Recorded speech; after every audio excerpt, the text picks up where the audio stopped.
이 시간에는 천지가 없어지기 전에는 율법의 1.1획도 없어지지 않는다 하는 말씀을 가지고 하나님의 율법에 대한 공부를 같이 해보시겠습니다. 여러분들이 잘 아시는 바와 마찬가지로 마태복음 5장 18절에 보면 마태복음 5장 18절에 볼 것 같으면 이런 말이 기록되어 있습니다.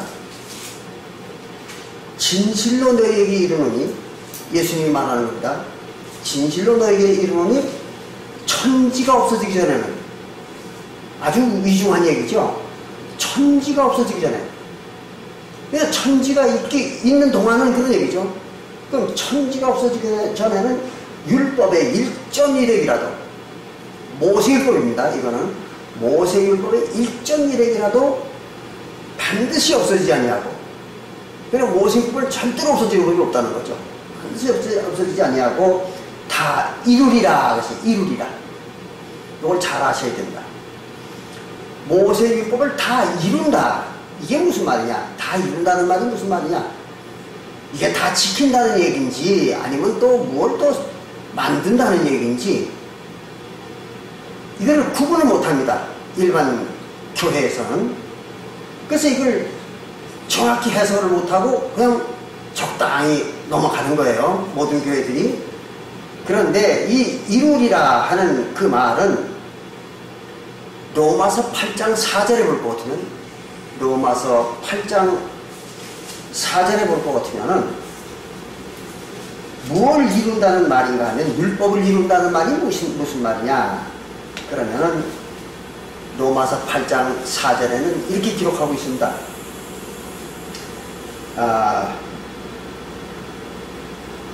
육신을 쫓지 않고, 무슨 육신인가 하면요, 예수님의 육신을 쫓지 않고, 그 말이에요.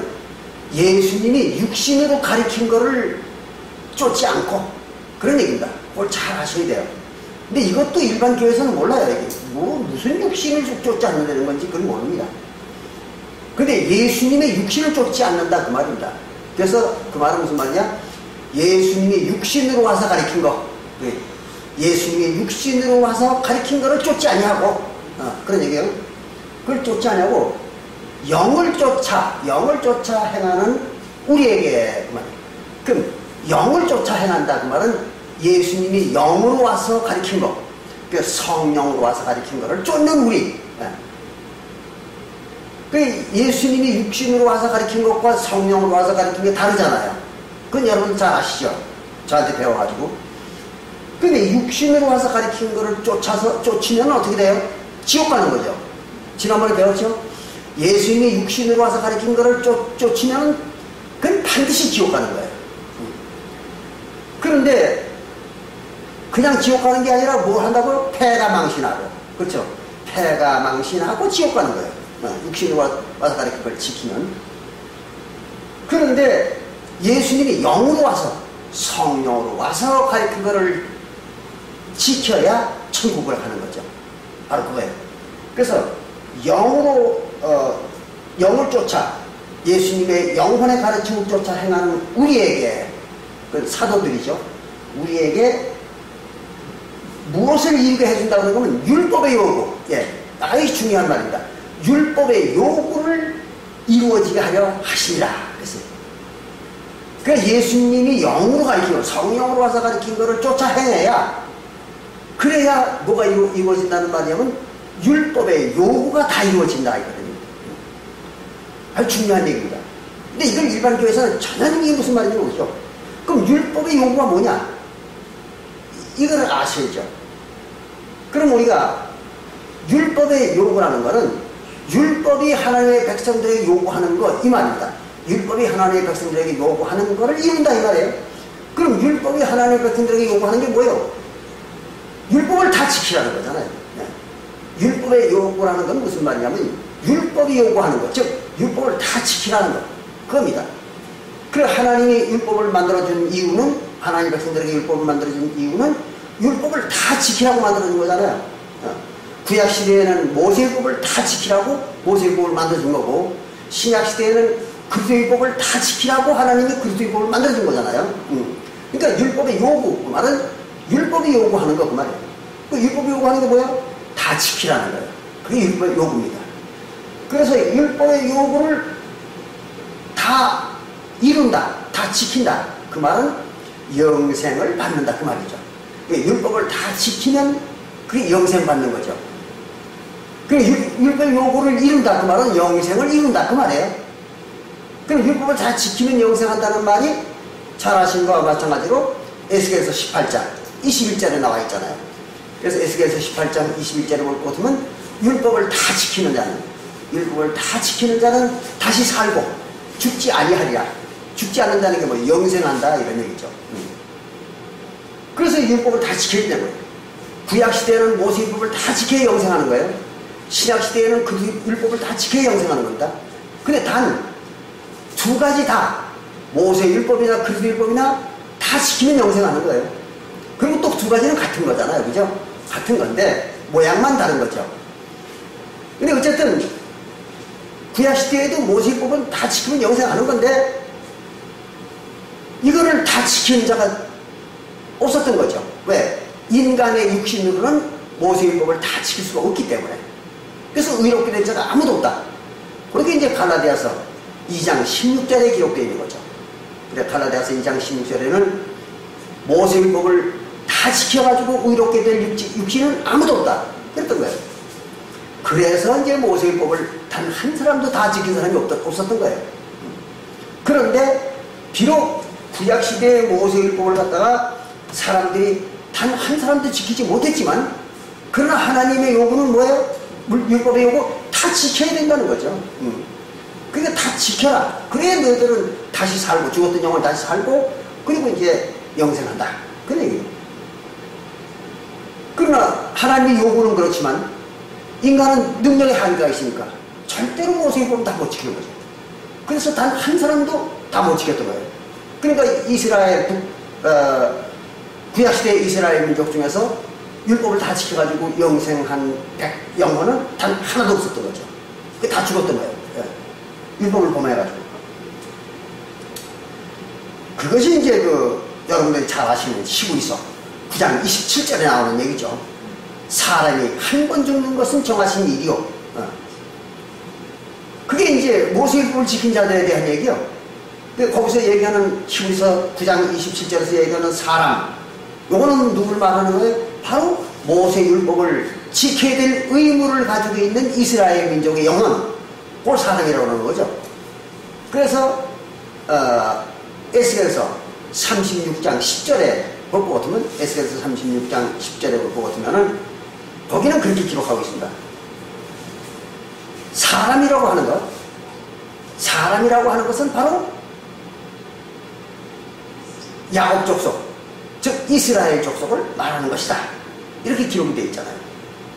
그러니까 성경에서 사람이라고 하는 그것은 누굴 얘기하느냐? 바로 이스라엘 족속의 영혼을 말하는 거예요.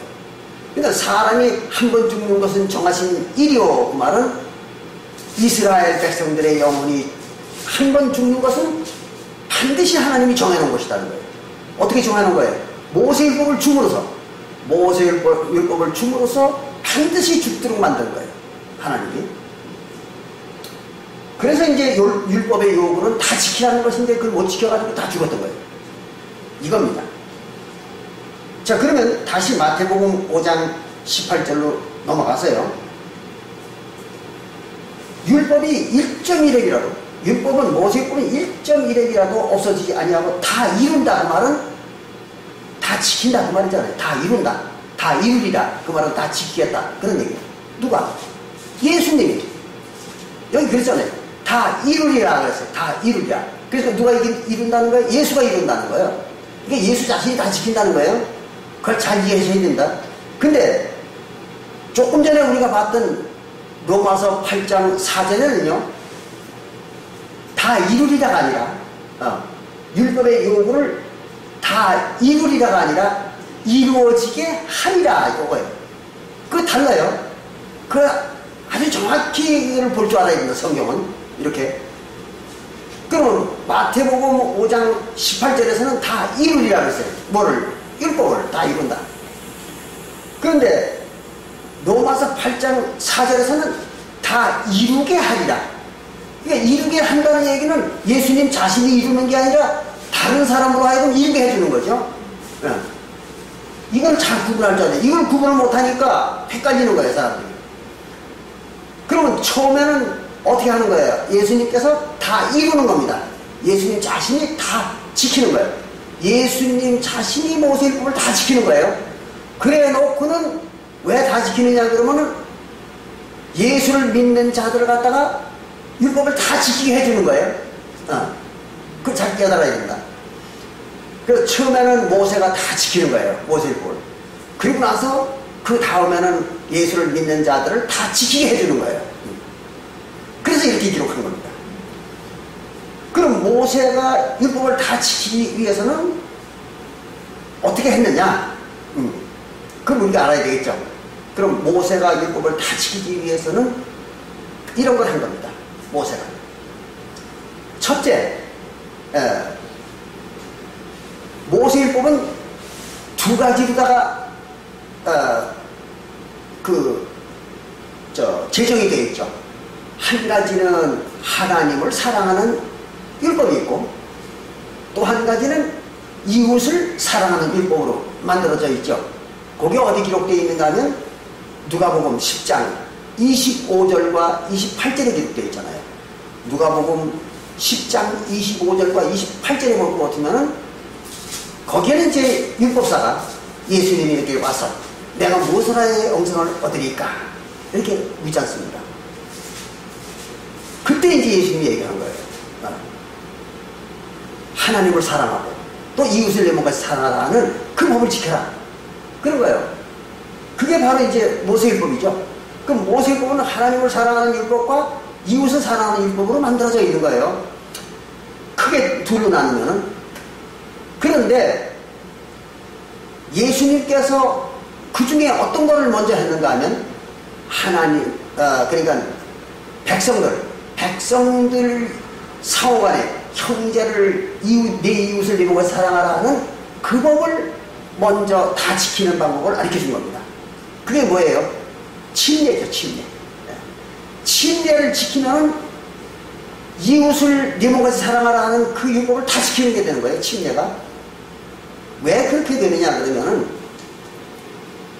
로마서 7장 1절에 보면 로마서 7장 1절에 보면은 거기는 이랬습니다. 모세율법은 육신이 살아있을 동안만 육신이 살아있을 동안만 지킬 의무가 있다. 그렇게 써 있습니다. 로마서 7장 1절에 보면. 그래서 여기 뭐라냐면 형제들아 내가 법 아는 자 모세율법을 아는 자들에게 말하노니 너희는 율법이 사람의 살 동안만 그를 주장하는 줄 알지 못하느냐. 모세율법은 사람이 육신이 살아있는 동안만 주장하는 거예요. 그러니까 육신이 살아있는 동안만 모세율법을 지킬 의무가 있는 거예요. 그러니까 육신이 만약에 죽어버리면 의무가 사라져버리는 거예요. 그 의무가 사라져버리면 모세율법 자체가 어떻게 돼? 사라져버리는 거죠. 그러니까 모세율법을 안 지켜도 되는 거예요. 그럼 안 지켜도 된다는 말은 다 지킨 거와 똑같은 거죠. 그렇잖아요. 안 지켜도 된다. 그것과 다 지켰다. 똑같은 얘기예요. 그럼 다 지킨 자나 또는 모세율법을 완전히 다 지킨 자도 지킬 의무가 없어지는 거잖아요. 다 지켰으니까. 그런가 하면 육신이 죽은 자도 육신이 죽으면 모세율법을 지킬 수가 없으니까 의무가 사라지는 거예요. 그럼 의무가 사라지니까 뭐가 사라져요? 죄가 없어지는 거죠. 그래서 이제 모세율법을 다 지키려면 죽으나 사나 모세율법을 다 지키든지 아니면 자기 육신을 죽여야 되는 거예요. 그럼 자살해버려요. 그럼 자살하면은 안 죽여도 되는 거예요. 육신이 없으니까. 바로 그 얘기예요, 지금요. 로마서 7장 1절의 얘기가. 그럼 예수님은 자살해버렸어요. 어떻게 자살했느냐? 침례로. 침례로 물속에다 자기를 어떻게 했어요? 장사지내버렸잖아요. 그게 이제 골로새서 2장 11절부터 12절에 나오죠. 침례는 물속에 자기 몸을 버리는 것이다 그랬어요. 그 로마서 6장 4절부터 6절에는 몸을 물속에 장례 지내는 것이다. 침례가 그렇게 얘기했죠. 그럼 침례 받는데 뭐예요? 육신을 죽이는 거예요. 그럼 침례를 받으면 뭐가 없어지는 거예요? 이웃을 사랑하는 법, 이웃을 내는 것이 살아가라는 그 모세율법이 다 지킨 게 되는 거예요. 없어지는 거예요. 신기하잖아요. 그렇게 해서 이제 그걸 다 이룬 거예요. 다 지킨 겁니다. 그게 침례를 받으면 그 법을 다 지키게 되는 거예요. 그러니까 모세율법의 절반을 다 지킨 거죠. 그죠? 절반을 다 지킨 거예요. 그리고 이제 남는 게 뭐만 남아요? 제사제도만 남는 거죠. 하나님을 사랑하는 법, 그것만 남는 거예요. 그래서 그 하나님의 법 중에서 이제 침례 받고 나면 하나님을 사랑하는 법만 남는 거예요. 그럼 이것만 다 지키면은 이제 모세율법을 다 지키는 거잖아요. 그래서 모세가 예수님이 침례 받고 그 다음에 나머지 제사제도 요거를 다 지키기 위해서 뭘 했느냐? 바로 화목제를 한 거예요. 예수님께서. 그래서 화목제사를 하게 되면 예수님의 살과 피우다가 화목제를 하게 되면 어떤 일이 벌어지는가 하면요. 이게 모든 제사를 다 지내게 되는 거예요. 화목제 하나를 하게 되면 모든 제사를 다 지키게 되는 거예요. 왜 그러냐? 그냥 모세율법에 나오는 화목제, 모세율법에서 규정해 있는 그 화목제를 행하면은 모든 제사를 다 지내는 게 아니에요. 왜? 화목제를 지냈더라도 뭐 상번제 제사도 지내야 되고 그렇잖아요. 또 안식일 번제도 지내야 되고 절기 번제도 지내야 되고 각종 제사 다 지내야 되잖아요. 그런데 예수님이 행한 그 제사는 바로 이게 무슨 제사인가 하면 여러분들이 아시는 바와 마찬가지로 하늘의 제사입니다. 그래서 하늘의 음식을 바치는 제사예요.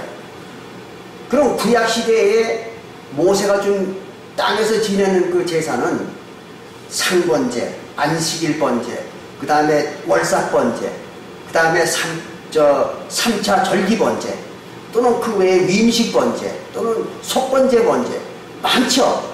그런 번제가 많은 제사를 드리는 이유가 있는 겁니다. 그 원인을 알아야 돼요. 왜 구약시대에 그렇게 많은 제사를 드렸느냐 그러면은 그 제사의 예물이, 제사는 뭐예요? 제물을 바치는 게 제사잖아요. 근데 그 제사마다 제물이 다 다른 거예요. 그래서 어떤 제사에는 양을 한 마리만 바쳐도 되고, 어떤 제사는 양을 10마리를 바쳐야 되고, 어떤 제사에는 양을 갖다가 7마리 바쳐야 되고, 또 어떤 제사는 양을 바치지 않고 소를 바쳐야 돼요. 그러니까 하면 어떤 제사는 또 소제라고 해가지고 밀가루 반죽을 해가지고 거기다가 이제 향미를 섞어가지고 그걸 이제 부어요. 그럼 과자가 되는 겁니다. 그럼 그 과자가 태워요. 그걸 소제라고 합니다. 그래서 향기로운 냄새를 하나님한테 바치는 거예요. 그런가 하면 또 어떤 제사는 기름, 이 양이나 소의 내장에 있는 기름 같은 거, 그런 기름을 별도로 축출을 해가지고 그걸 또 태워줍니다. 그래서 하나님한테 바치는 거예요. 그러니까 이런 거. 그 제사의 예물이 다 다른 거예요. 모든 제사의 예물이 다 다릅니다. 그렇기 때문에 제사를 전부 따로따로 지내야 되는 거예요. 근데 만약의 경우 모든 제사의 예물이 동일하다면, 모든 제사의 제물이 동일하다면 굳이 여러 가지 제사를 드릴 필요가 없는 거예요. 여러 가지 제사를 행할 필요가 없는 거예요. 한 가지 제물을 가지고 다 이 제사가 된다 그러면 한 가지로 다 되는 겁니다. 그런데 그러면 제사의 예물이 같으면 동일한 제물을 가지고 지키니까 굳이 제물을 바꿀 필요가 없어요. 그렇잖아요. 한 가지 제물을 가지고 제사를 드릴 수 있습니다. 그런데 모세율법에서는 그렇게 하더라도 제사를 다 또 많이 드려야 돼요. 왜 그러냐고요? 날짜가 틀린 거예요. 제물은 다 똑같지만 날짜가 틀린 거예요. 어떤 거는 뭐 상번제는 아침 저녁 매일 드려야 되고, 또 안식일 번제는 꼭 토요일날 안식일날 그 번제를 드려야 되고, 월삭 번제는 매월 초하루 드려야 되고, 3차 절기는 또 그 절기 날짜에 따라서 또 드려야 돼요. 그러니까 불갑을 제물을 통일시키더라도 또 날짜마다 그걸 드려야 되는 거예요. 이게 모세법의 맹점이죠. 그런데 예수님이 하신 것은 무슨 제사냐 그러면 하늘 제사입니다. 하늘 제사는 어떠냐 그러면 신령한 제사입니다. 그 신령한 제사에는 첫째 제사장이 신령해야 돼요. 그렇죠? 하늘 제사니까 제사장이 하늘 제사장이라 해야 돼요. 그럼 하늘 제사장은 누구냐? 아론의 반차를 쫓는 제사장이 아니고 레위 지파의 계통을 쫓는 아론의 반차를 쫓는 제사장이 아니고 하늘 제사장인 계통이 따로 있는 거죠. 그게 뭐예요? 바로 히브리서 7장 1절부터 15절에서 기록하고 있는 그 멜기세덱의 반차를 쫓는 제사장입니다. 그 멜기세덱의 반차를 쫓는 제사장은 신분이 어때요? 바로 히브리서 7장 1절부터 8절에서 기록한 것처럼 멜기세덱은 뭐가 없어요? 아비도 없고 어미도 없고 시작한 날도 없고 끝도 없어요. 그리고 죽지도 않고 영원한 거예요. 이게 뭐예요? 하늘 제사장이죠. 하늘 제사장이니까 아비도 없고 어미도 없고 시작한 날도 없고 족보도 없고 아무것도 없는 거예요. 그냥 생명체일 뿐이에요. 그래서 이걸 갖다가 하늘 제사장이라 그럽니다. 그게 하나님과 같은 신령한 제사장이에요. 멜기세덱은. 그래서 멜기세덱의 반차를 쫓는 제사장만이 하늘 제사를 드릴 수가 있는 거예요. 왜? 신령한 제사장이기 때문에. 육신의 제사장이 아닙니다. 육신은 어떤 제사장이라도 육신은 뭐가 있어요? 아비가 있고 어미가 있고 그렇죠? 태어난 날이 있고 죽는 날이 있고 그렇잖아요. 근데 멜기세덱은 그게 없는 거예요. 아비도 없고 어미도 없고 족보도 없고 시작한 날도 없고 끝도 없는 거예요. 그게 바로 멜기세덱의 반차를 쫓는 제사장입니다. 왜 이제 히브리서 7장 1절부터 그 이하에 설명이 되어 있잖아요. 그렇게 해서 그런 그 멜기세덱의 반차를 쫓는 그 제사장이 드려야 되는 거예요. 제사를. 그렇기 때문에 예수는 같은 히브리서 6장 20절에 같은 히브리서 6장 20절에 예수님은 무슨 제사장으로 왔다 그러는가 하면 멜기세덱의 반차를 쫓아 대제사장이 되었다 이랬습니다. 그러니까 예수님께서는 멜기세덱의 반차를 쫓는 대제사장이에요. 그러니까 인간이 아닙니다. 예수님은 인간의 제사장이 아니고 이게 하늘의 그 신령한 제사장인 거예요. 그래서 하늘 제사를 드릴 수가 있는 겁니다. 예수님은. 그렇기 때문에 예수님이 신령한 제사장으로 와서 신령한 제사를 한 거예요. 그래서 첫째는 제사장이 신령해야 돼요. 그런가 하면 제물이 또 신령해야 돼요. 그렇죠? 신령한 제사는 제물이 신령해야 돼요. 근데 제물은 하나님한테 바치는 거잖아요. 근데 바치는 게 이 땅에서 드리는 아론의 반차를 쫓는 제사장들이 드리는 거는 떡과 포도주, 고기, 포도주 이런 거잖아요. 근데 그건 드릴 수가 없는 거예요. 하늘 제사에서는. 왜? 그건 하늘의 음식이 아니니까. 그러니까 반드시 하늘 제사는 하늘 음식만 바칠 수가 있는 거예요. 그게 뭐냐 그러면 바로 예수님의 몸인 거예요. 그래서 그게 예수님의 몸이라는 건 어디 나와 있느냐면 요한복음 6장 47절부터 요한복음 6장 47절부터 54절까지 기록되어 있죠. 그래서 요한복음 6장 47절부터 54절까지 보면 예수님의 몸이 하늘 만나다 그러잖아요. 하늘 만나. 그러니까 만나라는 게 뭐예요? 하늘의 양식입니다. 그래 예수님 몸이 하늘 양식인 거예요. 그렇기 때문에 예수님의 몸을 갖다가 살과 피로 나눠놓고 그 살은 이게 이제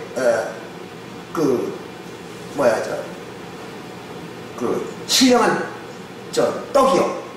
그리고 예수님의 피는 신령한 음료로다. 그런 거예요. 그러니까 떡과 음료를 바치는 거예요. 그러니까 제사할 때 제물의 살 또는 떡 그것과 피, 제물의 피 이걸 바치는 거죠. 그게 바로 이제 예수님의 살과 피라는 겁니다.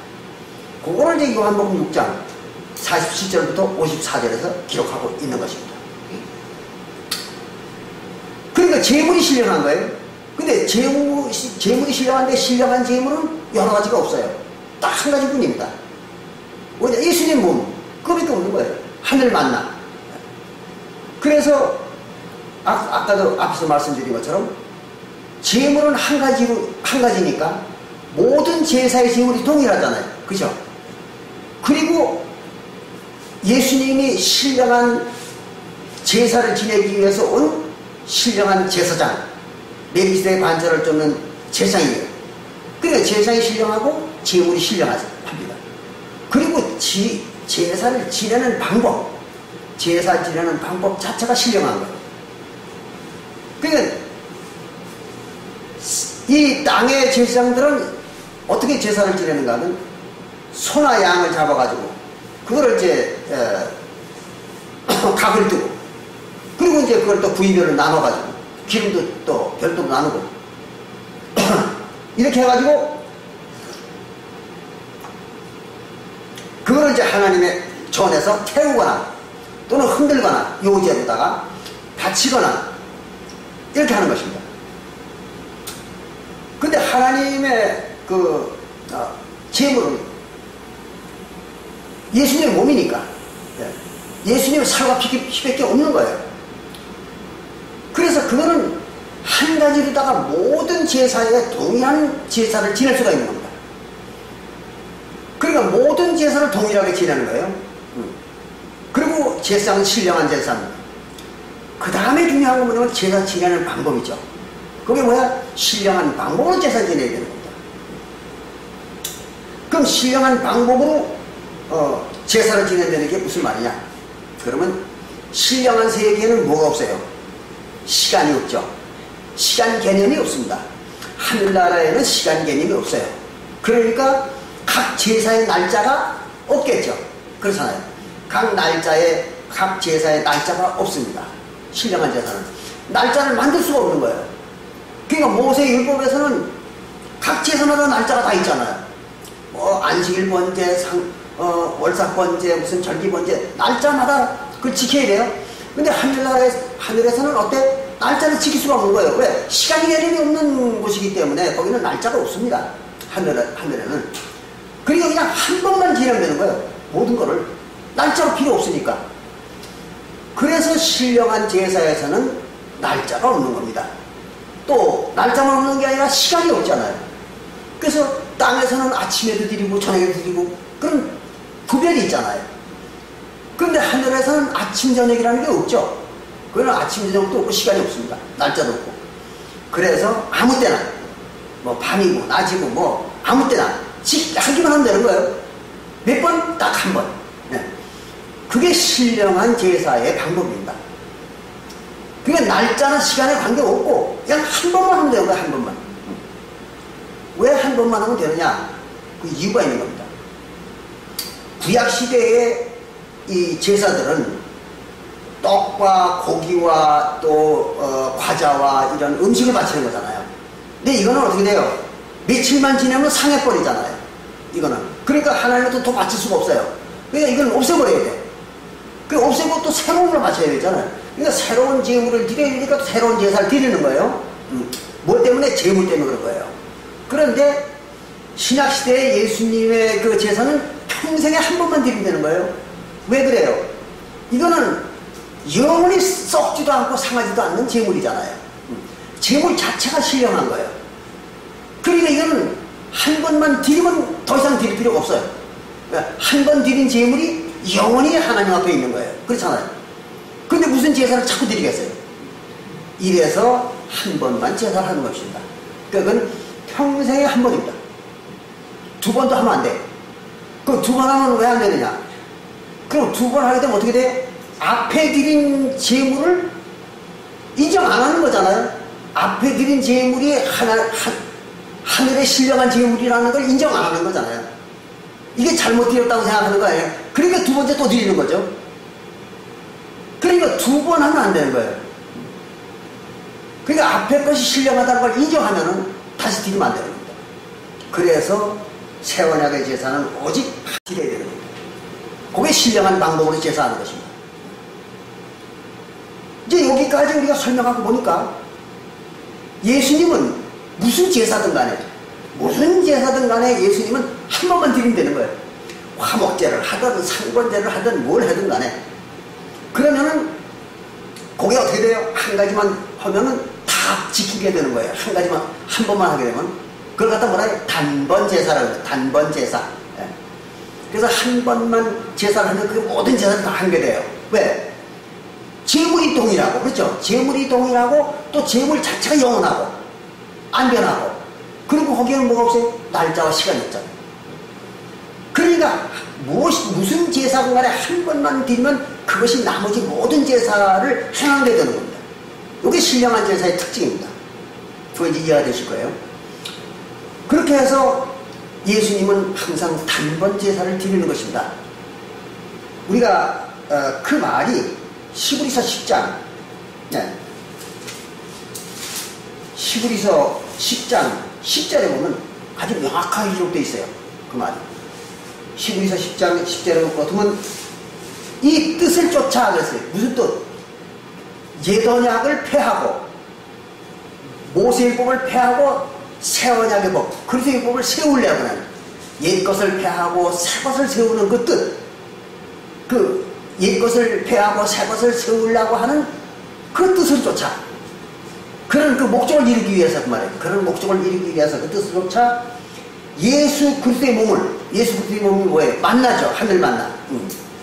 그래서 살과 피, 그 예수의 몸, 하늘 만나인 그 살과 피를 단번에 드리심으로, 단번, 딱 한 번에, 여러 번 드릴 필요 없어요. 이건 한 번만 드리면 끝나는 거예요. 왜? 신령한 제사이기 때문에.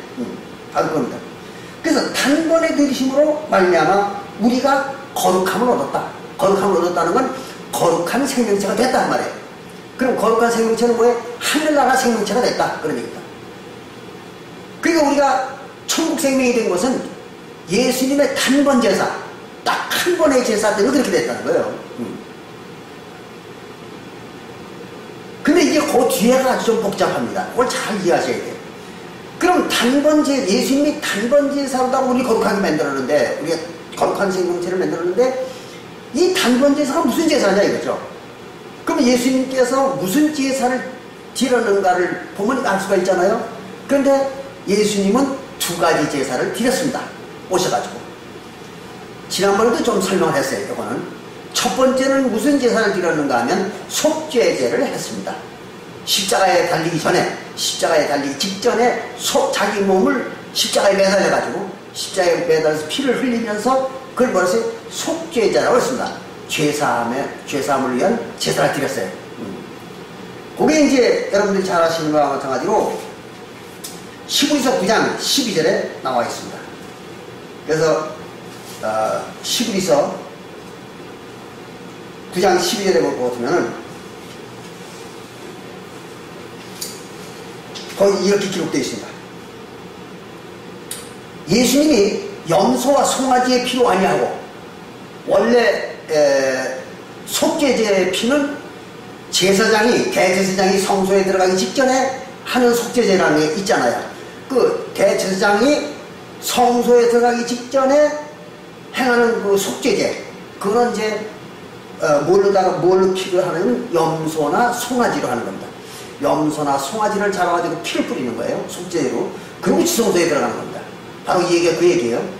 그래서 12절에 염소와 송아지의 피로 아니하고, 뭐를? 속죄제를. 그걸로 속죄제 안 했어요. 예수님은 그걸로 속죄제 하지 아니하고 오직 자기 피로, 자기 피, 자기 피를 십자가에서 흘린 거예요. 그 자기 피를 십자가에 흘림으로써 영원한 속죄를 이루었다지. 영원한 속죄. 이루사 단번에 성소에 들어가셨느니라. 그 성소에 들어가기 위해서 속죄제를 한 거예요. 단번 속죄. 그럼 왜 그 단번 속죄가 영원한 속죄가 됐느냐? 그러니까는 예수님이 드린 그 속죄제 자체가 신령한 속죄제였거든요. 그렇잖아요. 그 속죄제를 행한 예수가 뭐예요? 멜기세덱의 반찬을 쫓는 대제사장이에요. 그렇죠? 그러니까 신령한 제사장이죠. 또 예수님이 그 드린 피가 무슨 피냐면 송아지와 염소의 피가 아니라 예수님의 피였다고. 그러니까 예수님의 피니까 예수님은 뭐예요? 신령한 제물이었던 거죠. 앞에서 우리가 공부를 했죠. 요한복음 6장 47절부터 54절에 나와 있는 그 신령한 제물인 거예요. 하늘나라 제물. 예. 그 피를 흘린 거예요. 예수님께서. 그러니까 그 제사 자체가 신령한 제사잖아요. 신령한 속죄제예요. 신령한 속죄제니까 그게 어떻게 돼요? 영원한 속죄제인 거예요. 다시 드릴 필요 없는 거예요. 속죄제는 영원한 속죄제이기 때문에. 그럼 왜 다시 드릴 필요가 없느냐? 그러면은 땅의 제사장들, 아론의 관처를 쫓는 제사장들이 드리는 속죄제사는 왜 자꾸 드려야 되느냐? 그러면은 속죄제사를 드렸어도 그 다음에 지나고 나면 또 죄를 져야 되잖아요. 그죠? 그러니까 또 속죄제를 또 해야 돼. 또 해야 되니까 속죄 제물을 또 잡아야죠. 그렇잖아요. 그런데 예수는 여기서 십자가에서 피를 흘려가지고 속죄를 하고 어디로 들어간 거예요? 하늘 지성소로 들어간, 하늘 성소에 들어간 거죠. 하늘 성소에 들어가 버렸으니까 다시 속죄제를 드릴 필요가 없는 거예요. 왜? 죄가 없으니까. 하늘 성소에 들어가 버리면 죄가 없어지잖아요. 그러니까 예수님은 속죄제를 하고 자기 피로 속죄를 하고 어디 들어갔나 했더니 성소에 들어가긴 들어갔는데 하늘 성소에 들어갔다 이거예요. 이 아론의 반찬은 어디 성소에 들어가? 지상 성소에 들어가는 거죠. 그러니까 또 죄를 짓는 거예요. 이놈이 지상 성소에 나오면 그러니까 지상 성소 문 바깥에 나오면 또 죄인이야. 그리고 그 다음에 또 들어갈 때 또 속죄제 또 해야 돼. 이게 아론의 반차예요. 근데 멜기세덱의 반차인 예수님은 십자가에서 속죄제를 지내고 들어갔다는 성소가 어디에? 하늘 성소란 말이에요. 이게. 그러니까 하늘 성소에 들어가 버렸으니까 다시 성소문을 나올 필요가 없잖아요. 그렇잖아요. 하늘로는 영원한 것이니까. 그 성소문을 나오지 않으니까 죄를 또 질 리가 없잖아요. 그래서 다시 속죄를 할 필요 없는 거예요. 또 그 다음에 이래서 이 속죄제는 영원한 거예요. 그래서 영원한 속죄를 이뤘다 그렇게 얘기합니다. 이게 좀 까다롭죠. 이렇게 해서 예수님은 영원한 속죄제를 한 거예요. 여기서. 그리고 영원한 성소에 들어가 버린 거죠. 그건 끝이요. 예수님은. 그러니까 예수님이 여기서 뭐 했어요? 속죄제를 한 거예요. 이거 한 번입니다. 제사를 한 번 했어요. 그 다음에 또 한 가지 제사를 예수님이 한 게 있습니다. 그게 뭔가 하면 바로 화목제입니다. 어디 그게 나와 있는가 하면 마태복음 24장 26절과 28절에 나오죠. 마태복음 26장 26절 28절을 보면 많은 사람들의 죄사함을 위하여 흘리는 바 나의 피 곧 언약의 피라고 했잖아요. 마태복음 26장 28절에. 그러니까 그 많은 사람들의 죄사함을 주는 제사의 피예요. 그거는 그때 뿌린 거는 마태복음 26장 28절에서 뿌린 그 피는 많은 사람의 죄사함을 주기 위해서 뿌리는 언약의 피야. 그러면 많은 사람의 죄사함을 주는 피가 무슨 피인가 하고 보니까 요한일서 2장 2절하고 요한일서 4장 10절하고 로마서 3장 25절에 보니까 화목제사의 피예요. 그렇잖아요. 거기 아주 화목제의 피라고 명확히 기록되어 있잖아요. 세 군데. 요한일서 2장 2절과 요한일서 4장 10절과 로마서 3장 25절에 명확하게 죄사함은 화목제사의 피로 준다. 여기 나와 있잖아요. 그러니까 마태복음 26장 28절에 기록되어 있는 그 죄사함을 주는 언약의 피. 그게 뭐예요? 화목제의 피였던 거죠. 요게 사람들 눈에는 안 보이는 거예요. 그래서 화목제사를 예수님은 한 거예요. 누굴 데리고? 제자들을 데리고. 12제자를 데리고 바로 6월절 먹다가 말고 일어나서 화목제사를 한 거예요. 그래서 이걸 갖다가 6월절을 먹던 자리에서 했기 때문에 안상훈 증인이나 다른 모든 교회들은 이게 6월절 피다, 6월절 제사다 이렇게 착각을 하고 있는 거예요. 멍청한 것들이죠. 왜 그래? 그 사람들은 뭘 먹은 거예요? 마태복음 26장 20절부터 28절의 기록은 봤으면서 바로 요한일서 2장 2절과 요한일서 4장 10절과 로마서 3장 25절을 안 봤던 거예요. 그걸 못 봤던 거예요. 그러니까 많은 사람이 죄사함을 주는 제사가 무슨 제사인지를 몰랐던 거예요. 그 죄사함을 6월절 제사에 피로 준다는 말은 성경 어디에도 없습니다. 그럼 뭘로 주느냐? 죄사함은 반드시 화목제사로만 주는 거예요. 그러니까 마태복음 26장 28절에서 뿌린 피는 화목제의 피였던 거예요. 그러니까 예수님은 제자들과 함께 무슨 제사를 한 거예요? 화목제사를 한 거죠. 마태복음 26장 28절에 화목제사를 한 거예요. 그럼 이렇게 여기까지 공부를 하고 보니까 예수님이 제사를 몇 가지를 드려서 두 가지를 드렸죠. 하나는 시브리서 9장 12절에서 아까 본 것처럼 시브리서 9장 12절에서 속죄제를 했고 예수님께서 또 하나는 마태복음 26장 28절에서 화목 제사를 한 거예요. 예수님 제사들과 함께. 그 두 가지 제사를 한 거예요. 예수님은. 그런데 두 가지 제사를 했는데도 불구하고 히브리서 10장 10절에서는 10장 10절과 히브리서 10장 10절에서는 뭐라고 하냐면 단번 제사로 한 번이죠. 단번 제사는 한 번이잖아요. 한 번 제사로 우리를 거룩하게 했다 그랬잖아요. 그럼 그 예수의 두 가지 제사 중에 어떤 게 단번 제사냐? 이거 알아야죠. 그렇잖아요. 이게 중요한 거예요.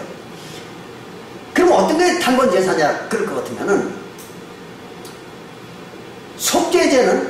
속죄제 제사는 누구를 위해서 행한 제사냐 그러면 예수님 자신을 위한 제사입니다. 예수님 자신의 죄를 속죄하기 위해서, 그래서 천국 성소에 들어가기 위해서, 하늘 성소에 들어가기 위해서 예수님 자신의 죄를 용서받기 위해서 드린 속죄제예요. 그러니까 이건 백성들과는 관계가 없습니다. 예수님 자신에 해당되는 거예요. 근데 백성들과는 관계가 없는 거니까 이건 백성들을 거룩하게 한 제사가 아닙니다. 그렇잖아요. 그래서 그거는 자기가 그걸 속죄제를 하고 천국에 들어간 거예요. 하나님께서, 예수님께서.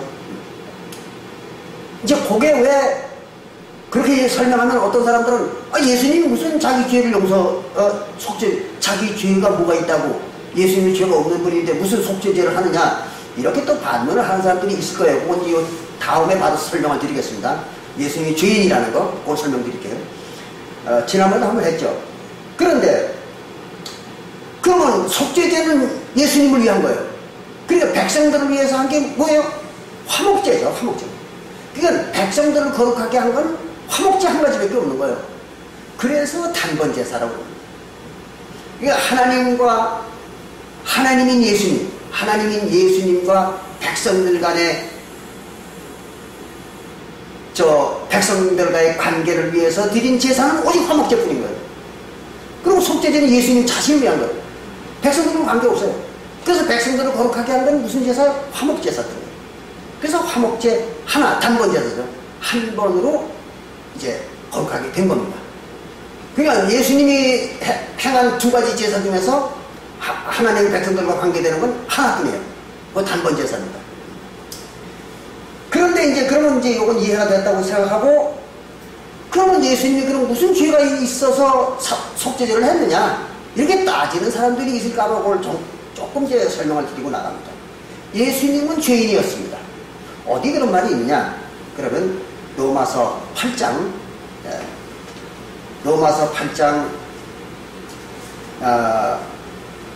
3절에 나와 있습니다.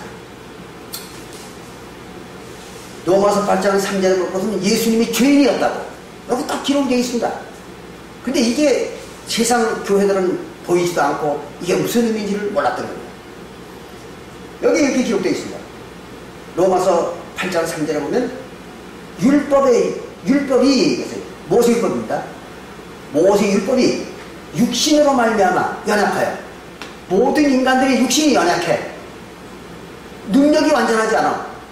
그렇기 때문에 모든 이스라엘 백성들의 육신이 능력이 부족해가지고, 그래서 할 수 없는 그것을, 뭘 할 수 없어, 모세율법을 다 지킬 수가 없는 거예요.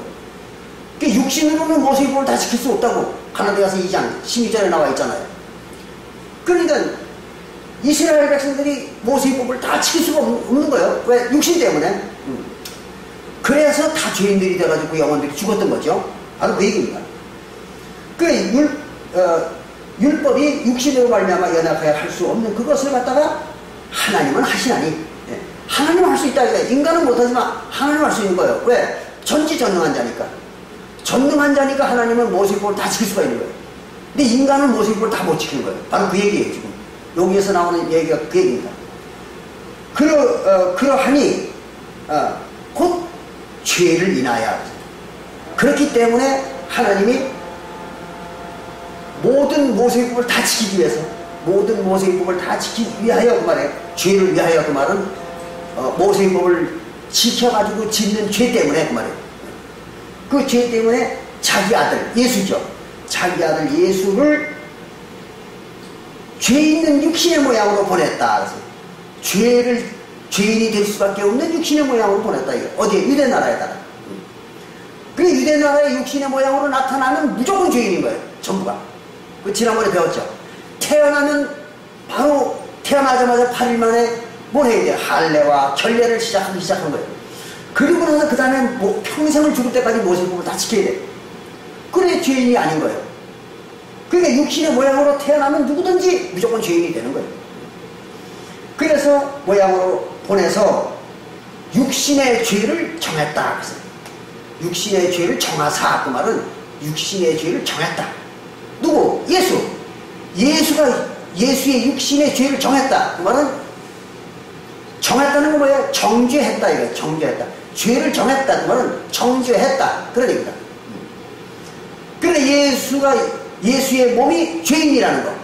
예수의 몸이 죄인이라는 걸 하나님이 정죄했다는 거예요. 그러니까 예수는 뭐가 된 거예요? 죄인이 된 거죠. 예. 육신을 쓰고 왔을 때는 죄인이 된 거예요. 이거를 다른 교회들은 이해를 못하는 겁니다. 그래서 죄인이 됐으니까 예수님은 뭐예요? 죄인이죠. 육신으로 와 있는 동안은. 그 죄인이니까 뭘 해야 돼? 속죄제를 해야죠. 죄인이 된 대제사장이잖아요. 예수님께서 죄인이 된 대제사장입니다. 그렇잖아요. 멜기세덱의 반차를 쫓는 제사장이지만 죄인이 된 거예요. 그래서 하늘 성소에 들어가기 전에 뭘 해야 돼? 자기 죄부터 속죄를 해야 되는 거죠.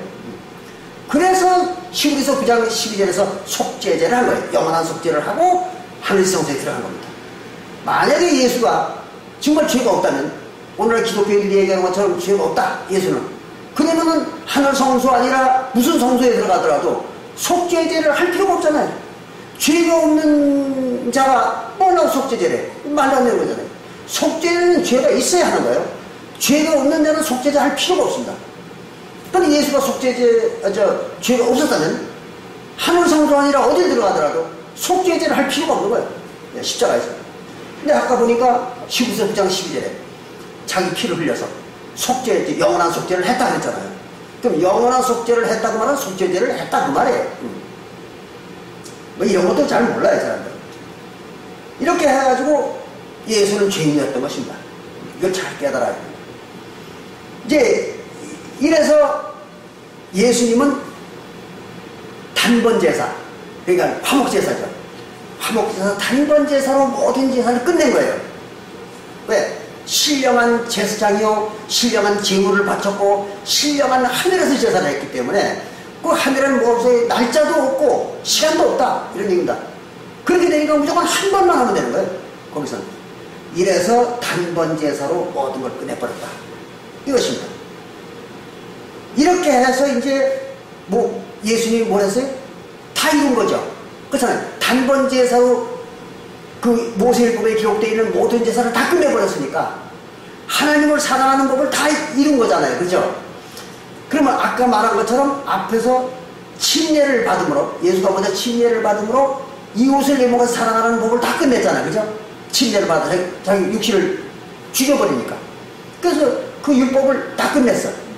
그리고 나서 하나님을 섬기는 그 제사의 법, 요거는 화목제사, 단번제사, 그 단번제사를 드리시면서 모든 제사를 다 지키게 되니까, 그러니까 그걸 끝낸 거예요. 그렇잖아요. 자, 그러면 모세율법이 두 파트로 있었는데 앞에 한 파트인 그 이웃을 내 몸에 사랑하라는 그거 자기 육신을 갖다 침례해서 죽여버리는 바람에 다 끝낸 거예요. 그리고 뒤에는 하나님과의 단번제사, 하나님 앞에 단번제사를 행함으로써, 뭘로? 화목제사로 단번제사를 함으로써 모든 제사를 다 끝내버린 거예요. 그리고 그것도 다 이루었어. 자, 이렇게 되고 보니까 모세율법을 다 이룬 거예요. 그 예수님이 먼저 다 이루는 거예요. 그거 갖다가. 그게 바로 로마서 5장 18절에 나오는 이루리라 그 말이에요. 율법을 내가 다 이루리라 그 말입니다. 그게 예수님이 다 이루었어. 율법을 다 지킨 거예요. 예수님 먼저. 그래 놓고 이제 로마서 8장 4절에 나오는 이루게 하리라. 모세 율법을 다 이루게 해주겠다. 그럼 누구에게 한 말이에요? 성도들에게 모세 율법을 다 이루게 해주겠다 그 말이에요. 그럼 자기가 먼저 다 이루었죠, 그죠? 지금까지 설명한 거 보니까 예수가 먼저 자기가 다 율법을 이룬 거예요. 이루고 그 다음에 성도들의 율법을 다 이루도록 해주는 거예요. 그러기 위해서는 어떻게 되느냐? 성도들이 율법을 다 이루게 하려니까 성도들은 능력이 한정이 있잖아요. 인간들이니까 육신을 입고 있으니까 이건 아무리 뭘 방법을 가르쳐 주더라도 그거는 다 이룰 수가 없는 거예요. 이 사람들이. 그러니까 할 수 없이 어떻게 되느냐? 이런 방법을 택한 겁니다. 예수님께서. 무슨 방법이냐 그러면 제일 먼저 예수님이 했던 것과 똑같이 침례를 받게 하는 겁니다. 그럼 침례를 받게 하면 침례가 육신을 장사 지내게 하는 거예요. 그럼 침례로 육신을 장사 지내면 어떻게 돼? 모세율법에 이웃을 내 몸에 사랑하는 법을 다 지키는 게 되잖아요. 예수님이 했던 것처럼. 그래서 침례를 하라고 시킨 거예요. 예수님께서. 침례로 너의 육신을 물속에 장사 지내라. 그 말은 모세율법에서 네 이웃을 내 몸과 같이 사랑하라는 그 율법을 다 지킨 게 된다. 그런 얘기예요, 이게. 이걸 몰랐던 거예요, 기독교인들은. 그래서 사도들과 모든 성도들은, 사도교회 성도들은 침례를 받았던 거죠. 그 침례를 받으니까 뭐가 돼요? 모세율법에 이웃을 내 몸과 사랑하라는 율법을 다 지켜버린 거예요. 다 끝낸 겁니다. 그렇게 하고 나서 예수님이 또 한 게 뭐예요? 화목제 하는 거잖아요, 화목제. 그래서 화목제를 행함으로써 이제 제사제도 다 끝내야 되잖아요. 근데 다른 문제가 있는 거예요. 예수는 신령한 제사장이고 하늘 성소에서 지켰으니까 단번제사, 화목제사 단번제사로 끝낼 수가 있는 거예요. 근데 성도들은 어떠냐면 아직 하늘 성소에 안 들어갔잖아요. 그러니까 하늘 제사장이 신령한 제사장이 아닌 거예요. 성도들은. 그러니까 어떻게 했는가? 화목제사만 지키라고 해가지고는 안 되는 거예요. 화목제사만 지켜라 그래가지고 되질 않는 거예요. 그래서 뭐를 같이 줬느냐? 성령을 같이 준 거예요. 육신을 베꼈어요. 성도들이 육신을 베껴버렸습니다. 베껴버리니까 뭐만 남았어요? 영혼만 남은 거죠. 성도들이. 그렇잖아요. 영혼만 남은 거에다 뭘 줬어요? 성령을 집어넣은 겁니다. 성령을 넣어주니까 성령과 하나가 된 거잖아요. 성령이 하나가 되니까 성령이 된 거잖아요. 성령이 되니까 뭐예요? 하나님이 된 거죠. 하나님을 만들어 놓으니까 그것이 이제 신령한 자가 된 거예요. 하늘 생명이 된 거예요. 이거를 만들기 위해서 만든 게 뭐냐? 새 언약이라는 거예요. 새 언약. 새로운 약속입니다. 그래서 새 언약은 뭘 해야 돼요? 화목제사로 새 언약을 맺어야 되는 거예요. 그래서 옛 언약도 뭘로 맺었어요? 화목제로 맺은 거예요. 그거는 모세 율법을 지킨 겁니다. 그걸 잘 아셔야 돼요. 예수님이 하신 화목제와 성도들이 하는 화목제가 다른 겁니다. 그래서 예수님처럼 똑같은 화목제를 했지만 성도들이 하는 화목제는 왜? 언약의 화목제를 한 겁니다. 그렇게 해가지고 언약을 맺는데 구약 때에 하나님의 백성들이 맺었던 언약은 뭐예요? 땅의 언약을 맺은 거예요. 땅에. 육신이 언약을 맺은 거예요. 육신으로다가 하나님과 언약을 맺은 겁니다. 그래서 육신을 가지고 있는 상태에서 육신의 제물, 그러니까 이 송아지죠. 육신의 제물 송아지를 잡아가지고 그걸 바친 거예요. 화목제사로. 그래서 하나님과 언약을 맺은 거예요. 옛 언약은. 근데 신약 때는 어때요? 먼저 침례를 받는 거예요. 예? 화목제사를 하기 위해서. 침례를 받으니까 뭘 죽인 거예요? 육신을 죽여버린 겁니다. 그럼 육신을 죽여버리고 그 다음에 이제 뭘 하는 거냐면 하늘 제물, 예수님의 몸이죠. 살과 피. 하늘 제물을 바치는 제사를 하는 거예요. 그러면 하늘의 언약식입니다. 그게 바로 새 언약의 언약식이죠. 구약의 언약식은 땅의 언약식입니다. 육신의 언약식이에요. 근데 신약 시대에 와서 행하는 언약식은 땅에 있는 육신의 언약식이 아니라 영혼의 언약식입니다. 왜? 자, 봐요. 그 언약 제사, 화목 제사를 하는 언약 제사 자체가 신령한 제사가 되는 이유는 먼저 성도들이 침례를 받아가지고 육신이 없어지고 뭐만 남아서 신령한 영혼만 남은 거예요.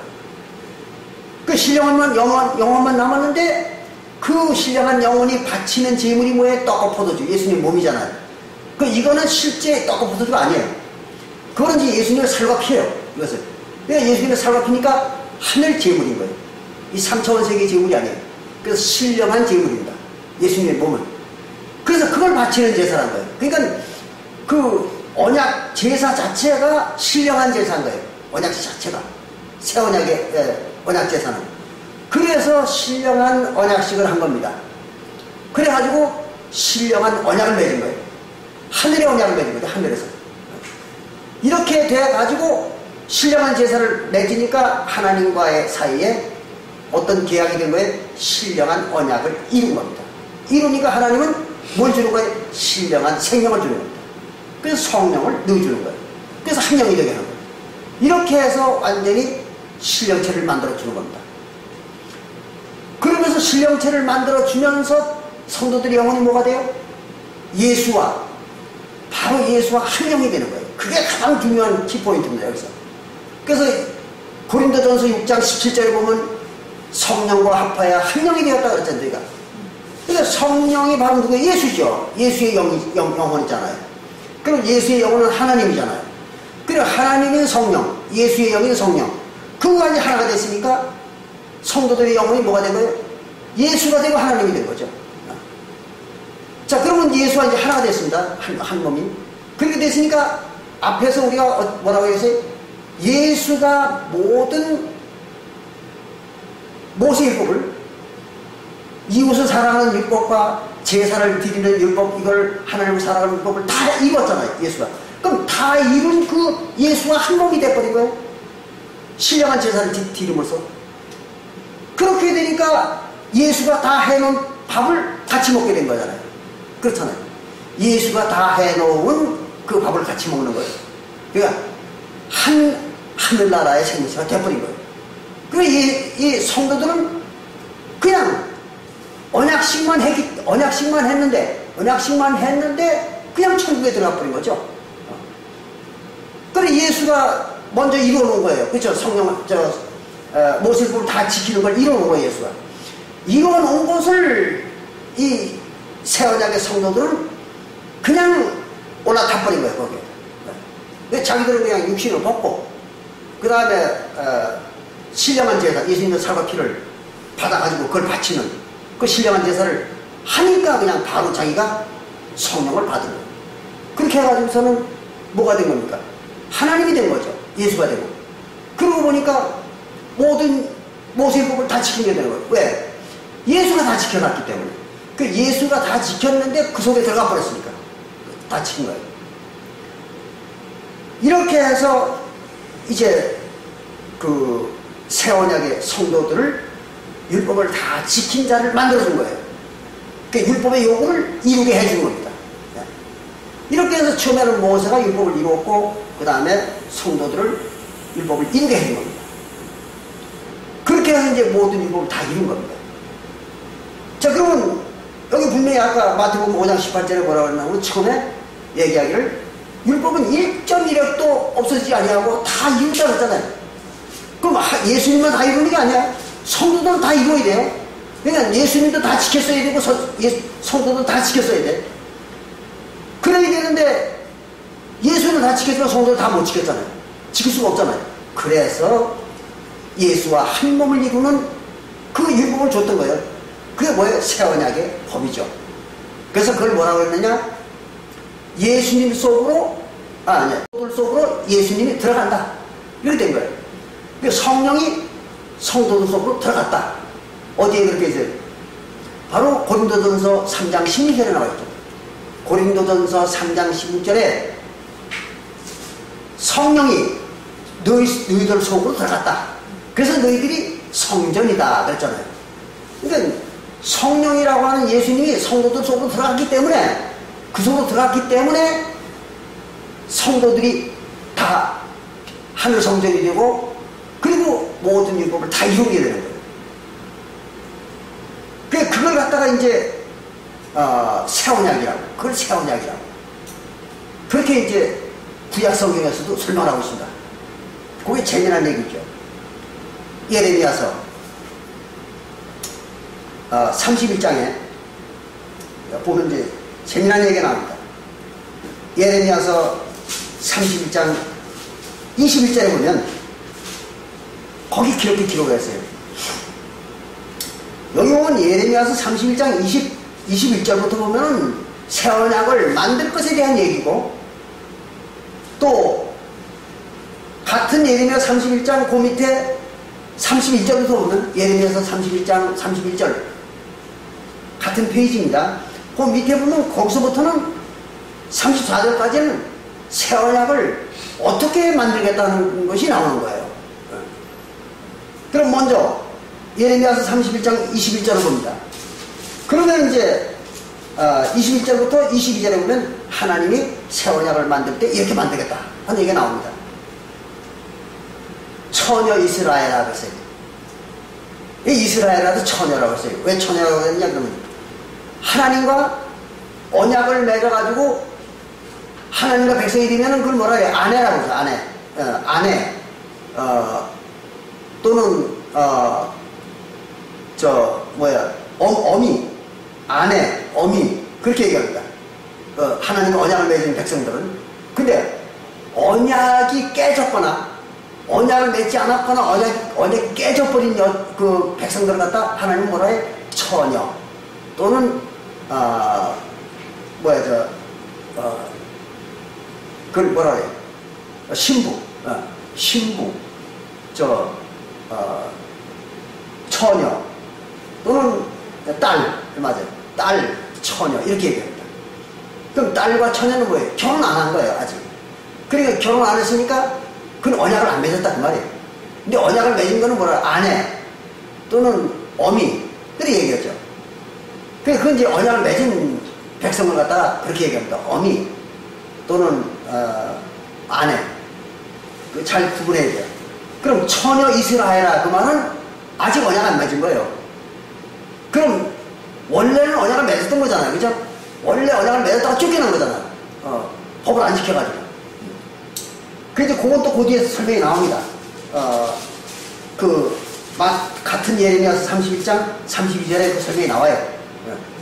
그래서 처녀 이스라엘아 너를 위하여 길표를 세우며 너를 위하여 표목을 만들고 그랬어요. 길을 가르쳐주겠다 이거 하나님이. 너희들을 위해서 내가 너희들이 갈 수 있는 길을 표시해주겠다 이거 표시 가르쳐주겠다는 거죠. 그래 표목을 만들고 대로 큰 길 아주 확실한 길입니다. 확실한 길 곧 네가 전에 가던 길에 예전에 갔다 하게 네가 예전에 가던 길이 있지 않느냐 이거예요. 그게 뭐예요? 길은 바로 하나님의 모든 길은 그 말은 하나님의 모든 법은 그 말이죠. 그러니까 네가 옛날에 지켰던 그 법 그 말이에요. 그 길. 그래서 전에 가던 길에 창념하라 그 말은 네가 옛날에 지키던 그 모세율법 그게 창념하라는 거예요. 왜 그걸 갖다 잊어버리고 또 거기에 관심을 버렸느냐 이거죠. 그러니까 모세율법에 관심을 기울이라는 거예요. 바로 그 얘기입니다. 그래서 네가 전에 가던 길에 창념하라 돌아오라 이거 다시 글로 돌아오라. 어디로? 모세율법으로 돌아오라. 네 성읍들로 돌아오라. 네 성읍이 어디? 이스라엘 나라죠. 왜 이스라엘 나라의 본래 모습을 찾으라는 거예요. 이스라엘 나라 예전에 모세 때 하나님과 이스라엘 백성들이 언약을 맺었잖아요. 출애굽기 24장 8절부터 5절부터 8절에 그걸 다시 회복하라는 거예요. 그러니까 그때 그 언약을 처음 맺을 때로 돌아오라는 거예요. 그래놓고는 22절에 뭐라고 하냐면 패역한 딸아 하나님을 배반한 딸아 네가 어느 때까지 방황하겠느냐 어느 때까지 방황하고 하나님에게 돌아오지 않느냐 이거예요. 그래놓고는 거기에 중요한 말을 합니다. 하나님께서 여호와가 새 일을 세상에 창조하였나니 이거죠. 새 일을 하나님이 창조했다. 어디에? 세상에다. 그러면 새 일은 뭐고 세상은 뭐냐? 그걸 알아야 되겠죠. 그럼 새 일은 바로 새 언약이죠. 새 일은 새 언약입니다. 그리고 세상은 이스라엘이잖아요. 그 세상의 이스라엘이라는 말은 지난번에도 설명을 드렸어요. 마태복음 24장 38절에 볼 것 같으면 밭이 세상이라고 그러죠. 근데 밭은 같은 마태복음 13장 24절에 마태복음 13장 24절에 밭은 씨를 뿌리는 곳이다 그래요. 그 밭은 씨를 뿌린다는 그 말인데, 그것이 그 씨를 뿌리는 곳이 어딘가 봤더니 예레미야 31장 27절에서는 이스라엘 집과 유다 집에다 씨를 뿌린다 그랬잖아요. 그런데 세상이 어디요? 이스라엘 집과 유다 집이 세상인 거예요. 성경에서는 딴 데는 세상이라고 말하지 않습니다. 그래서 뭘 세웠어요? 세일을 갖다 어디다 이스라엘에다 세웠다 이 말이에요. 이스라엘에다 세일을 세운 거예요. 새 언약을. 그런 거지 뭐 다른 나라에 새 언약 세웠다는 말이 성경에 없어요. 그 말이 이제 똑같은 예레미야 31장 31절에도 나와 있어요. 하나님이 새 언약을 세우리니 이스라엘 집과 유다 집에 세운다. 딱 나와 있잖아요. 또 씨도 어디다 뿌려요? 이스라엘 집과 유다 집에다 씨를 뿌린다. 딱 나와 있잖아요. 그런 것이지 뭐 세상 뭐 지구에다가 하나님이 씨를 뿌리고 뭐 언약을 맺고 그런 거 아니에요. 네. 자, 그러면 여기 폐악한 따라 내가 어느 때까지 방황했느냐? 여호와가 새 일을 세상에 창조하였나니 어떤 일인가 하면 곧 여자가 남자를 안으리라. 여자가 남자를 끌어안는 거예요. 이거 잘 아셔야 돼요. 그러니까 여자가 아주 용감한 여자죠. 아주 남자를 끌어안는 거예요. 그런데 여자는 뭐냐 그러면 백성이잖아요. 그죠? 성경에서 여자는 백성입니다. 그리고 교회, 성도. 어디? 에베소서 5장 30절부터 31절에 나와 있잖아요. 그 여자는 교회예요. 남자는 남편이잖아요. 그건 아담이라고 하는 누구예요? 그리스도죠. 그리스도인 거예요. 그러니까 여자인 교회가 백성이 누굴 끌어안아요? 바로 그리스도를 끌어안는 거예요. 그리스도를 끌어안는 거예요. 그리고 남자인 그리스도가 어디 들어가는 거예요? 여자 품 속으로 들어가는 거죠. 바로 그겁니다. 이런 일을 만들었다 이게 하나님이. 그럼 그 이전에는 어떻게 됐었느냐? 이 일이 생기기 전에는 여자가 남자를 끌어안는 게 아니라 그때는 남자가 여자를 끌어안았던 거예요. 처음에는 반대였던 거죠. 그러면 하나님이 하나님의 백성들을 끌어안았던 거예요. 그렇잖아요. 그래가지고 하나님이 자기 속에다가 하나님의 나라를 만들었던 거죠. 그리고 하나님의 백성들을 갖다 자기 속으로 끌어들인 거예요. 그게 이제 구약의 예도장입니다. 근데 신약은 반대예요. 신약은 하나님이 직접 성도들 몸속으로 들어오는 거예요. 품 안으로 들어오는 겁니다. 이거를 만들었다는 거예요. 이게 새 언약이라는 거죠. 그러니까 바로 고린도전서 3장 16절에 성령, 그리스도죠. 성령인 하나님인 그리스도가 어디 들어가는 거예요? 성도들 속으로 들어가는 거잖아요. 성전을 만들어 놓고 성도들의 영혼은 성전을 만들어 놓고 그 속으로 들어가 버린 거예요. 그러니까 하나님이라고 하는 그리스도가 성도들 속으로 들어가 버린 거예요. 그러니까 남자가 여자 속으로 들어간 거예요. 그 여자가 남자를 끌어안아 버린 거예요. 바로 이 얘기가 그 얘기입니다. 그런데 그걸 어떻게 만드냐면 그 밑에 나옵니다. 예레미야 31장 31절에 나 여호와가 말하노라 보라 날이 이르니 내가 이스라엘 집과 유다 집에 새 언약을 세운다 그랬잖아요. 어디다 새 언약을 세우는 거예요? 이스라엘 집과 유다 집입니다. 그럼 이스라엘 민족에게 세우는 거죠.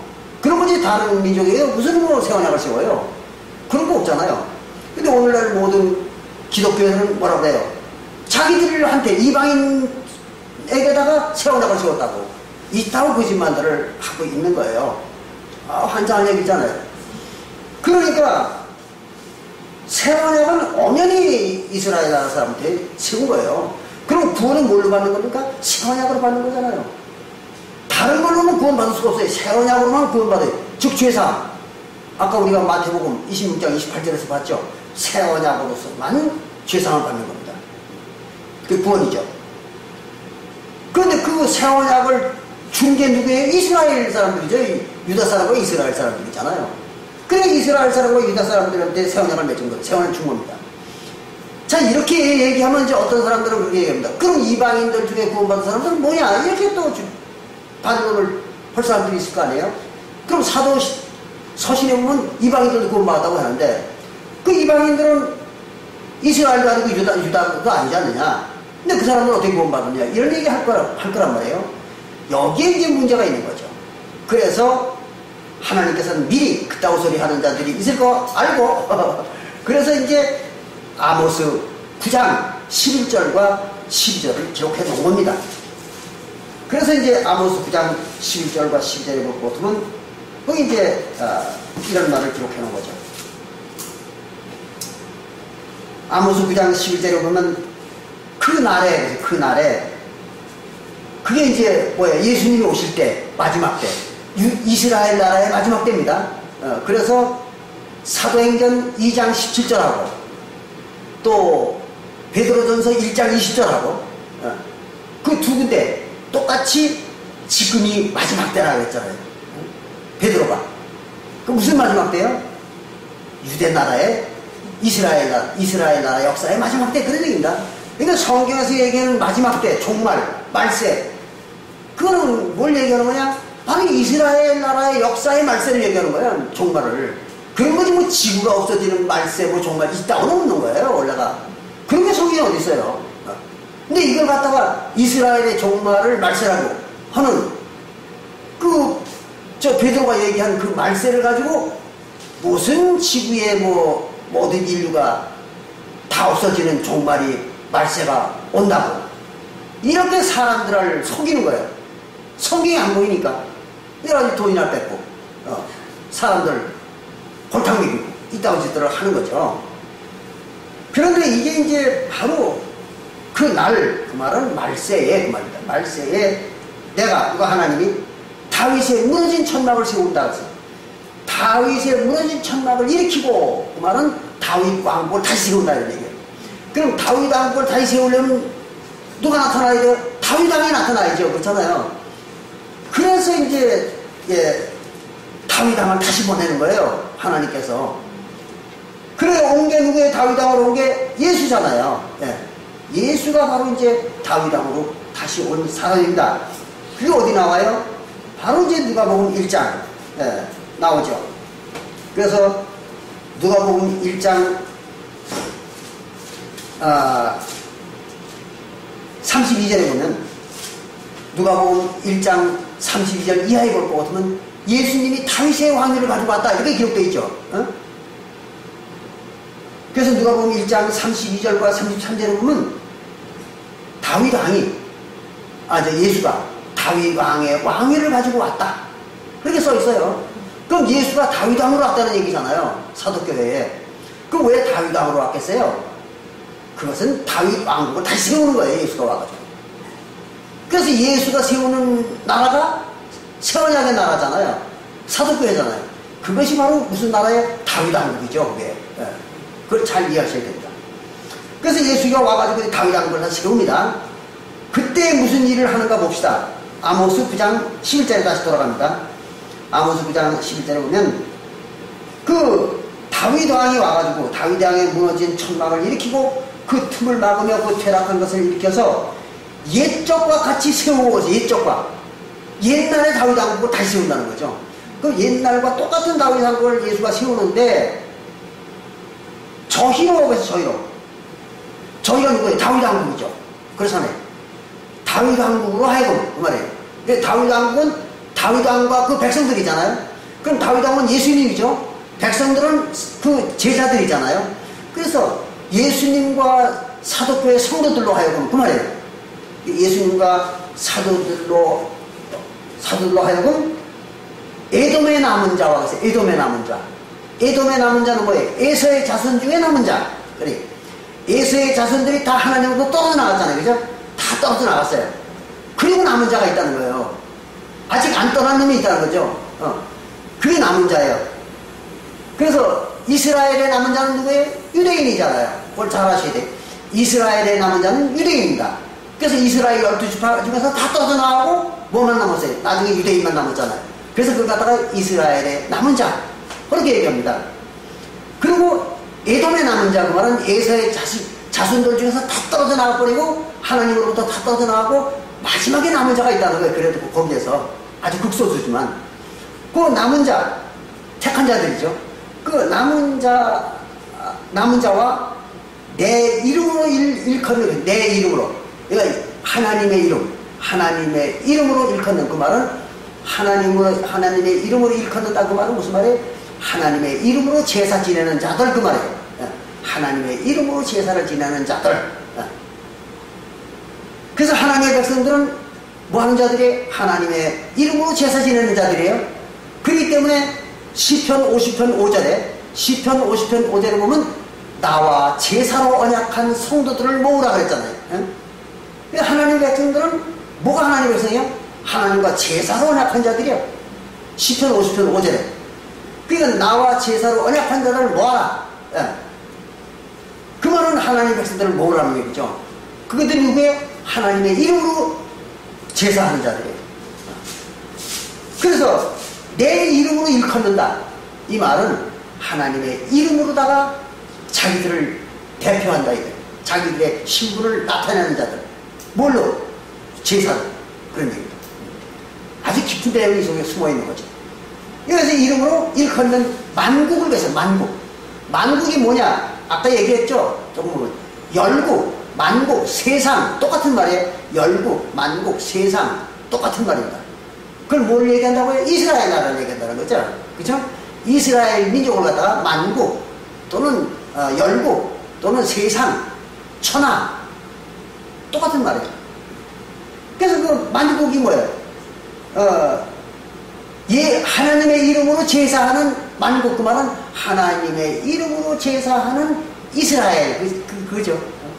그러니까 이제 이스라엘의 남은 자를 얘기하는 거예요. 이스라엘 남은 자. 그럼 두 가지가 남은 자가 나오는 겁니다. 이게 첫째는 에돔 족속의 남은 자가 있고, 그 다음에 이스라엘의 남은 자가 있잖아요. 그러니까 에돔 족속의 남은 자들은 에돔 족속 중에서 다 떨어져 나가고 남는 거, 그 자들과 이스라엘에서 다 떨어져 나가고 남는 자, 그 사람들이요. 그 두 가지요, 두 가지. 그러니까 마지막에 남은 자들, 에서의 자손 중에서 남은 자, 야곱의 자손 중에서 남은 자, 그걸 얘기하는 겁니다. 그 두 가지 종류의 인간들을, 그 남은 자들을 갖다가 어떻게 한다고 그러는가 하면 얻게 하리라. 누가 얻게 하는 거예요? 다윗 왕국이. 다윗 왕국으로 하여금 그 두 가지 인간들을 가지게 만들겠다. 뭘로? 백성으로. 그러면 다윗 왕국에서, 그러니까 다윗 왕국을 세워놓고 그 다윗 왕국에다가 그 두 가지 인간들을 주겠다는 거예요. 하나는 에돔 족속 중에 남은 자가 있고, 또 한 가지는 이스라엘의 남은 자가 있다 이거예요. 만국 중에 남은 자가. 그 두 가지 남은 자들을 어디다 주겠다? 바로 다윗 왕국에 주겠다는 거예요. 그럼 다윗 왕국은 뭘로 구성되는 나라예요? 바로 유대인으로 구성된 나라죠. 그렇잖아요. 유대인만 구원받으니까. 그게 이제 어디 나오는 거예요? 바로 요한복음 4장. 그게 이제 요한복음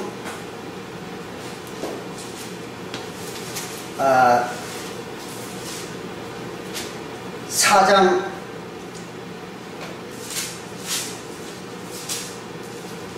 22절에 요한복음 4장 22절에 보면 너희는 알지 못하는 것을 예배하고 우리는 아는 것을 예배하노니 이는 구원이 유대인에게서 남이라 그랬어요. 예수님께서. 이게 이제 사마리아 여인과 예수님이 말할 때 얘기한 거예요. 구원은 어디서 나냐? 유대인으로부터 난다 이거예요. 그 말은 무슨 말이야? 유대인만 구원 준다 이런 얘기입니다. 유대인만 구원 주는 거예요.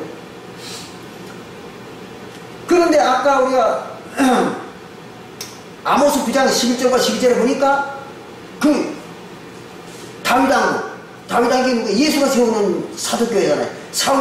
그 예수가 세우는 사도교회에다가 누굴 준다고요? 에돔의 남은 자손과 그 다음에 이스라엘의 남은 자손을 준다고 했잖아요. 그럼 에돔의 남은 자손들은 누구? 이방인이잖아요. 그리고 이스라엘 남은 자손은 유대인들이고. 그러니까 에세의 백성 자손들 중에서 구원받는 자들과 그리고 유대인 중에서 구원받는 자들, 그 두 가지요. 그거를 다윗 왕국 사도교회에다 주겠다는 거죠. 그러니까 알고 보면은 이방인들은 그냥 곁다리로 구원받은 거잖아요. 원래는 유대인만 구원받는 거예요. 그래서 이제 요한복음 4장 22절에서 구원은 유대인에게서 난다. 그 말은 유대인만 구원 주는 것이라 하나님이 그런 얘기입니다. 그래서 이제 그 다윗 왕국에서 이방인들이 구원받은 이유는 바로 이제 하나님이 에돔 족속의 남은 자들을 갖다가 그들에게 준 겁니다. 어떻게 줬느냐? 유대인을 만들어준 거예요. 그걸 잘 아셔야 돼요. 에돔 족속을 갖다가 유대인을 만들어준 겁니다. 하나님께서. 그게 어떻게 가능하냐? 그러면은 그거를 가르쳐주는 성경 구절이 어디 나오느냐? 로마서 11장에 나옵니다. 그래서 로마서 11장 17절부터 18절에 나옵니다. 유대인들을 갖다가 이방인들 에서의 자손들을 갖다가 유대인을 만들어주는 거, 그게 나오는 거예요. 거기 이제 뭐가 나오는가 하면요, 로마서 11장 17절부터 18절에 보면 참감람나무와 돌감람나무에 대한 비유가 나옵니다. 이게 바로 이방인 에서의 자손들을 갖다가 유대인을 만들어주는 얘기예요. 이게 유대인을 만들어주는 겁니다. 여기 이랬잖아요. 또한 가지 얼마가 꺾여졌는데, 돌감람나무인 네가, 돌감람나무는 그 이방인이죠. 에돔 족속. 이 사람들은 뭐예요? 감람나무가 아니야, 원래는. 그렇잖아요. 감람나무는 뭘 감람나무라고 해요? 유대인을 감람나무라고 하잖아요. 네. 그래서 유대인을 이제 감람나무라고 합니다. 근데 그 감람나무, 돌감람나무인 네가 감람나무 축에 들어가지도 못하는 네가 그들 중에 그들이 누구예요? 청감람나무, 유대인들. 거기 중에 접붙임이 되었다. 접붙인 거예요. 그럼 접을 붙이면 어떻게 돼? 한 나무가 되잖아요. 그죠? 우리가 개복숭아를 참복숭아에다 접을 붙이면 뭐가 돼? 참복숭아가 되잖아요. 똑같은 겁니다. 그래서 들포도를 갖다가 참포도에다가 접을 붙이면 무슨 포도가 돼? 참포도가 되는 거죠. 똑같은 겁니다. 그래서 돌감람나무를 갖다 참감람나무에 접을 붙이면 참감람나무 된 거죠. 그래서 접을 붙인 거예요. 그래서 그들 중에 접붙임이 되어 참감람나무의 뿌리의 진액을 함께 받는 자 되었다. 참감람나무의 진액을 너희 같이 받게 됐다. 그 말은 무슨 참감람나무의 자격을 같이 누리게 됐다. 그런 얘기예요.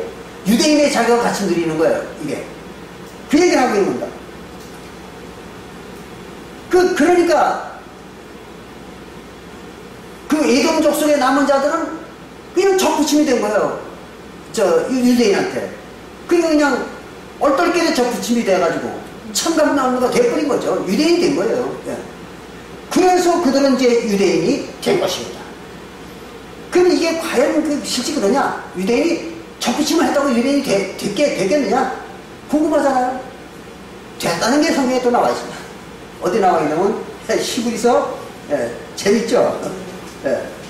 히브리서 바로 이제 7장, 히브리서 7장 11절 이하에 나와 있습니다. 여기 보면 히브리서 7장 11절부터 15절에 나와 있어요. 여기 이제 이렇게 기록하고 있습니다. 레위 계통의 직분으로 말미암아 온전함을 얻을 수 있었으면, 레위 제사장들로 충분했다면 뭐 레위 제사만 가지고도 구원 다 줄 수 있고 새 언약의 그 새 하늘을 만들 수 있었다면, 그런 얘기야. 그렇다면은 굳이 그 이스라엘 백성들이 다 그 안에서 저 율법을 받았으니, 그 말은 모세 아론의 반차를 쫓는 제사장들, 레위 계통의 제사장들로부터 율법을 받았다 이거야. 받았으니 어찌하여 아론의 반차를 쫓지 않고, 그렇게 됐는데 처음에 아론의 반차를 세웠는데 그들로부터 율법을 줬잖아요. 그렇게 했으면서 어찌하여 아론의 반차를 쫓지 않고, 새 언약에 와서도 아론의 반차를 쫓지 않고 멜기세덱의 반차를 쫓는 별다른 그거는 또 다른 그 말이에요. 또 다른 한 제사장을 세울 필요가 있느냐? 또 다른 제사장을 왜 세웠느냐? 신약 때 와가지고 그 얘기를 하는 겁니다. 그러고서 12절에 뭐라 하냐면 제사 직분이 변혁하였습니다. 제사장 직분이 변경이 됐어. 어떻게? 아론의 반차에서 멜기세덱의 반차를 쫓는 제사장으로 바뀌었단 말이에요. 제사장 직분이 그렇게 바뀌었으니까 반드시 어떤 일이 벌어져야 되는가 하면 제사장 직분도 변혁한 즉 율법도, 제사장 직분이 변혁했으니까 율법도 반드시 바뀐다 그 말이에요. 그러면 아론의 반차를 쫓는 제사장들이 준 율법에서 뭘로 바뀐 거예요? 멜기세덱의 반차를 준 제사장들이 준 율법은 바뀐 거죠. 그러면 아론의 반차를 쫓던 제사장들이 준 율법이 뭐예요? 모세율법이잖아요. 그런데 멜기세덱의 반차를 쫓는 제사장들이 준 율법이 뭐예요? 바로 침례받고 화목제 지내는 것, 딱 그거잖아요. 그거는 변경이 됐다는 거죠. 바로 그 얘기입니다. 이렇게 해서 변혁하여서 이제 율법도 반드시 변혁하리니, 이것은 한 사람도 제단 일을 받들지 않는 다른 지파에 속한 자들을 가리켜 말한 것이라. 구약시대에는 이 멜기세덱의 반차를 쫓는 제사장들은 단 한 사람도 구약시대에는 제사장들은 해본 적이 없다, 그런 얘기예요. 그렇잖아요. 왜냐하면 구약시대는 아론의 반차는 누가 하는 거예요? 레위 지파가 하는 거죠. 근데 신약시대에 멜기세덱의 반차를 쫓는 지파는 무슨 레위 지파가 아니라 유다 지파죠. 그렇잖아요. 그 지파가 바뀐 거예요. 구약시대에는 레위 지파가 제사장으로 탄 거예요. 근데 신약시대에는 레위 지파는 제사장으로 안 하는 거예요. 못 하는 거예요. 그럼 누가 하느냐? 바로 유다 지파가 하는 겁니다. 왜? 유대인밖에 없으니까. 그래서 유다 지파가 하는 거예요. 그러니까 예수님은 무슨 지파예요? 유다 지파죠. 그래서 예수님이 대제사장이니까 바로 유다 지파가 제사장으로 타는 겁니다. 왜냐고요? 그걸 잘 알아야 돼요. 제사장은 뭐냐? 반차를 따라 하는 겁니다. 반차. 제비를 뽑거나, 제사장은 제비를 뽑거나 그때그때 능력을 보고 선출하는 게 아니에요. 제사장은 어떻게 하느냐? 바로 그 조상의, 자기네 조상의 전통을 이어받아서만 할 수 있는 거예요. 제사장은 그걸 원어로 반차라고 해요. 반차. 그래서 그걸 갖다 우리 한국 사람들은 옛날에 우리나라에서는 그걸 갖다 뭐라 해요? 그러니까 양반이라고 해요. 그래, 양반. 그래서 무반과 문반이 있는 거예요. 두 반이 있어요, 옛날에는. 그래서 자기 할아버지나 아버지가 무반이면 그 자손들도 무반의 집안에 벼슬을 같이 하는 겁니다. 특히 이것은 우리나라보다도 그 전통은 어디서 나오는 거냐? 바로 서양에서 더 엄격히 지키는 겁니다. 지금도 그렇잖아요. 서양에서는 아직도 백작의 아들이나 손자는 뭐가 돼요? 백작이 되는 거예요. 자기 아버지가 공작이면은 그 공작의 아들이나 손자나 그 자손들은 대대로 이어가면서 공작의 자기를 물려받는 것입니다. 이게 뭐예요? 반차예요, 반차. 그래서 그 집안의 문벌 또는 벼슬, 그걸 갖다가 그 후손들이 물려받는 걸 갖다가 반차라고 해요, 반차. 그래서 여기 성경에 보니까 아론의 반차 또는 멜기세덱의 반차 이런 말이 나오죠. 그건 뭐예요? 바로 벼슬의 계통 말이에요. 벼슬의 계통. 그러니까 이 제사장은 반드시 자기 조상이 제사장이라야 제사장할 수 있어요. 제비를 뽑는다든지 시험을 본다든지 이렇게 해서 뽑는 게 아니에요. 제사장은 반드시 그 자기 조상이 제사이면 그 후손은 제사이 되는 겁니다. 돼야 되는 거예요. 그래서 구약시대에는 아론의 자손들만, 레위 계통에서도, 레위 지파 중에서도 아론의 자손들만 대대로 1500년 동안 제사를 했던 겁니다. 그걸 잘 아셔야 돼요. 그래서 신약시대에는 대제사장이 누구예요? 예수잖아요. 그러니까 예수의 제 자식들만, 예수의 후손들만 제사를 할 수 있는 거예요. 그걸 아셔야 돼요. 근데 예수는 아들을 안 낳았잖아요. 그 육신의 자손이 없는 거예요, 예수는. 그러니까 무슨 자손이 있는 거예요? 영혼의 자손이 있는 거죠. 그게 예수의 영을 준 거예요. 영을 통해서 태어나는 것. 그 예수의 영이 뭡니까? 성령이죠. 그러니까 성령을 통해서 태어난 놈들이 뭐 예수님의 후손이죠. 이제 그들이 전부 사도부의 성도들이잖아요. 그래서 그들이 전부가 이제 멜기세덱의 반차를 쫓는 제사장이 된 거예요. 왕 같은 제사장. 그래서 이제 베드로전서 2장 9절에서는 베드로가 사도교회 성도들을 물었잖아요. 너희들은 다 왕 같은 제사장들이요. 멜기세덱의 반차를 쫓는 제사장이다. 그 말입니다. 자, 그렇게 해가지고 한 사람도 제단을 받지 않던 다른 지파를 가리켜 말한 것이니, 우리는 그래서 히브리서 7장 14절에 우리 주께서 예수님이죠. 유다 지파 유다로 쫓아나신 것이 분명하도다. 예수님이 유다 지파라는 건 분명한 사실이라는 거예요. 그래서 유다 지파이기 때문에 우리도 유다 지파로다가 제사장 노릇하는 거다 그 말이에요. 반차를 따라서. 이 지파는, 유다 지파는 모세가 제사장들에게 관하여 말하는 것이 하나도 없고, 유다 지파가 제사장으로 탄다는 건 모세는 말한 적이 없다, 이게 절대로. 그 얘기예요. 그리고 그렇게 말하지도 않았는데, 모세가 멜기세덱과 같은 별다른 또 다른 제사장이 일어난 것을 보니 더욱 분명하다. 뭐가 분명하다? 제사장 직분이 바뀐 게 분명하다, 그 말이에요. 그래서 제사장 직분이 바뀌었어요. 뭘로? 아론의 반차에서 멜기세덱의 반차로 바뀌었다. 그러니. 근데 그들은 누구라고요? 바로 유다 지파라 그랬어요. 유다 지파, 그죠? 유다 지파가 바로 이렇게 바뀌었다는, 유다 지파로 바뀌었다는 얘기예요. 그러면 이방인 중에서 구원받은 자들이 뭐가 됐다는 얘기입니까? 바로 유다 지파가 됐다는 거죠. 제사장이니까, 전부가. 그래서 신약 시대에는 제사장은 유다 지파만 제사장할 수 있어요. 그런데 이방인 중에서 구원받은 자들도 뭘 하는 거예요? 제사장 된 거죠. 구원을 받았으니까. 그러니까 무슨 지파예요? 유다 지파가 된 겁니다. 그래서 아까 이제 로마서 11장 17절과 18절에 나오는 그 감람나무에 접붙이는 비유, 그것이 바로 뭔가 하면 이방인을 갖다가 유대인을 만드는 거예요. 유대인에게 접붙여가지고. 그런 것이지, 사도시대의 이방인이 아닌 겁니다. 뭐예요? 그러면 그들이 유대인이죠, 유대인. 그렇잖아요. 성경에는 이방인이라고 나와 이렇게 기록되어 있어요. 왜? 그들을 구별하기 위해서. 나와 있지만 본래 그들은 뭐가 된 거예요? 유다 지파가 된 거죠. 그 유다 지파가 된 거죠. 이방인이 아니고요. 이거를 확실하게 깨달아야 돼요. 이렇게 해서 이제 이방인이라고 하는 그 유다인들, 유대 지파가 된 사람들, 그 사람들도 구원을 받았는데 그들은 누구의 에돔 족속에 남은 자손이었다. 그런 얘기입니다. 그런 것이지 오늘날 한국 사람, 미국 사람 이런 사람들이 아니란 말이에요. 우리가 사전적 의미의 그런 이방인이 아니다 하는 것을 명확히 이걸 알아야 됩니다.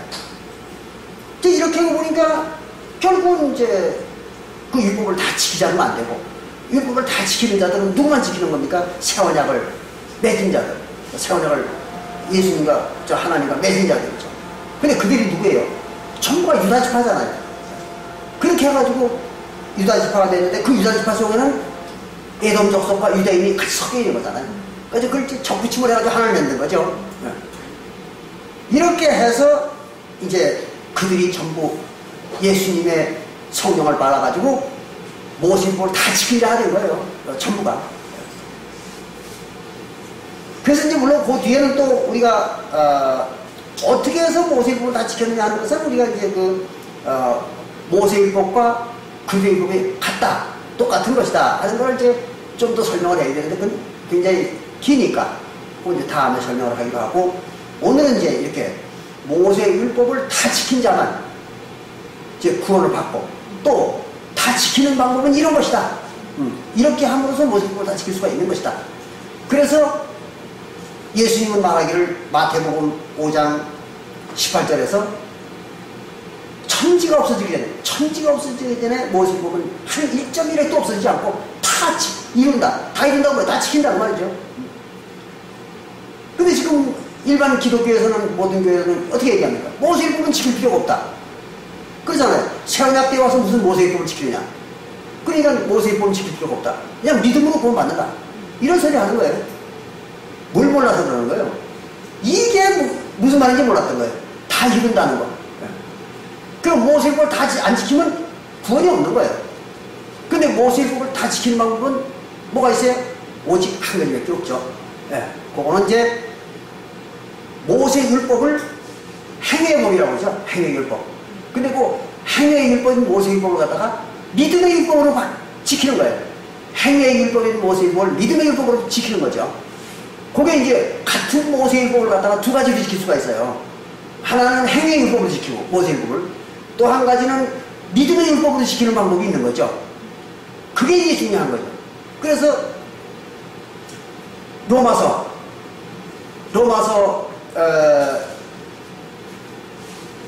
3장 27절에 로마서 3장 27절을 보고 보면은 거기 이제 모세 율법을 갖다가 두 가지를 지키는 얘기가 나오죠. 그래서 로마서 3장 27절을 보시면은 이렇습니다. 그런즉 자랑할 때가 어디 있느냐? 있을 수 없느니라. 무슨 법으로냐? 그래서 무슨 법으로 너희가 구원을 받았느냐 이거예요. 너 무슨 법으로 구원을 받았느냐? 행위로냐? 아니라. 행위의 법이 아니다. 그럼 무슨 법이냐? 오직 믿음의 법으로니라. 그래서 믿음의 법으로 구원을 받는다. 그럼 자 봅시다. 구원받는 게 뭐라고요? 모세의 법을 다 지키는 거잖아요. 그랬으니까 예수님도 마태복음 5장 18절에서 내가 모세의 법을 다 지킨다고 했잖아요. 언제 다 지키는 거예요? 예수님이 새언약 때 와서 다 지키는 거죠. 모세 구약시대에 다 지킨 게 아니에요. 예수님이 새언약 때 와서 다 지키는 거예요. 예수님이. 그러니까 예수님은 다 지켰어. 신약 때 와가지고 모세의 법을 갖다가 바로 그 얘기를 지금 가지고 설명한 겁니다. 그러니까 그렇게 다 지키는 방법, 모세의 법을 다 지키는 방법이 두 가지가 있는 거예요. 하나는 뭐예요? 행위로 지키는 거. 모세의 법을 행위로 지키는 게 구약시대에 이스라엘 백성들처럼, 이스라엘 백성들처럼 그렇게 육신으로 지키는 방법이 있어요. 모세의 법을 다 지키는 방법. 그런가 하면 또 하나는 믿음의 법이라는 게 있다. 그렇죠. 그래서 믿음의 법이라는 걸 지키면 그게 이제 또 다 지킬 수가 있는 거예요. 그게 어떤 법인가 하면 믿음의 법이라는 거에 대해서 바로 어디에 나와 있는 건 로마서 8장 2절에 나와 있습니다. 로마서 8장 2절을 보시면 이는 그리스도 예수 안에 있는 생명의 성령의 법이 예수 속에 있다. 그 말은 예수 속에서 있던 걸 우리 가르쳐줬다고 말이죠. 그래서 예수 속에 있던 그 법을 우리 가르쳐줬다. 근데 그 예수 속에 있는 법이 뭐냐? 생명의 성령의 법이에요. 성령의 법이란 말이에요. 성령으로 지키는 법입니다. 이게 성령의 법, 성령으로 지키는 법. 법이 죄와 사망의 법에서, 죄와 사망의 법은 그게 뭔가 하면 바로 이제 모세의 법이죠. 육신으로 지키는 모세의 법. 거기에서 너희를 해방하였습니다. 그게 이제 해방해줬다. 그러면 육신으로 지키는 모세의 율법에서 해방을 해줬어. 뭘로 해방해준 거예요? 침례로. 그렇잖아요. 침례를 받으면서 해방이 된 거예요. 왜? 육신을 죽여버렸으니까. 그러면 다시는 모세의 율법을, 육신으로 지키는 율법을 지킬 필요가 없잖아요. 그게 해방된 거예요. 그게. 예. 근데 그 침례의 법은 뭐라고요? 성령의 법인 거예요. 그 침례가. 그래서 우리가 요한일서 5장 8절에 뭐라 그랬어요? 거기는 물과 피와 성령이 하나이니라고 했잖아요. 요한일서 5장 8절에 보면 물과 피와 성령이 하나다. 그럼 물이 뭐예요? 침례죠. 피는 화목제고 성령은 이거 성령 받는 거잖아요. 그게 하나예요. 뭘 성령? 그게 성령이요. 세 가지가 합치면 하나가 되는 거예요. 성령이 되는 거예요. 그게 그래서 성령의 법이라고 그러는 거예요. 예. 침례 받고 화목제 행하는 것이 성령의 법이다. 그게 거기 설명이 되어 있는 거예요. 요한일서 5장 8절에. 이걸 모르는 거죠, 사람들은. 그렇게 해서 이제 바로 생명의 성령의 법이 죄와 사망의 법, 육신으로 지키는 법에서 너를 해방했다. 뭘로? 침례로. 육신을 침례로 죽여버리니까 해방이 됐다 이거죠.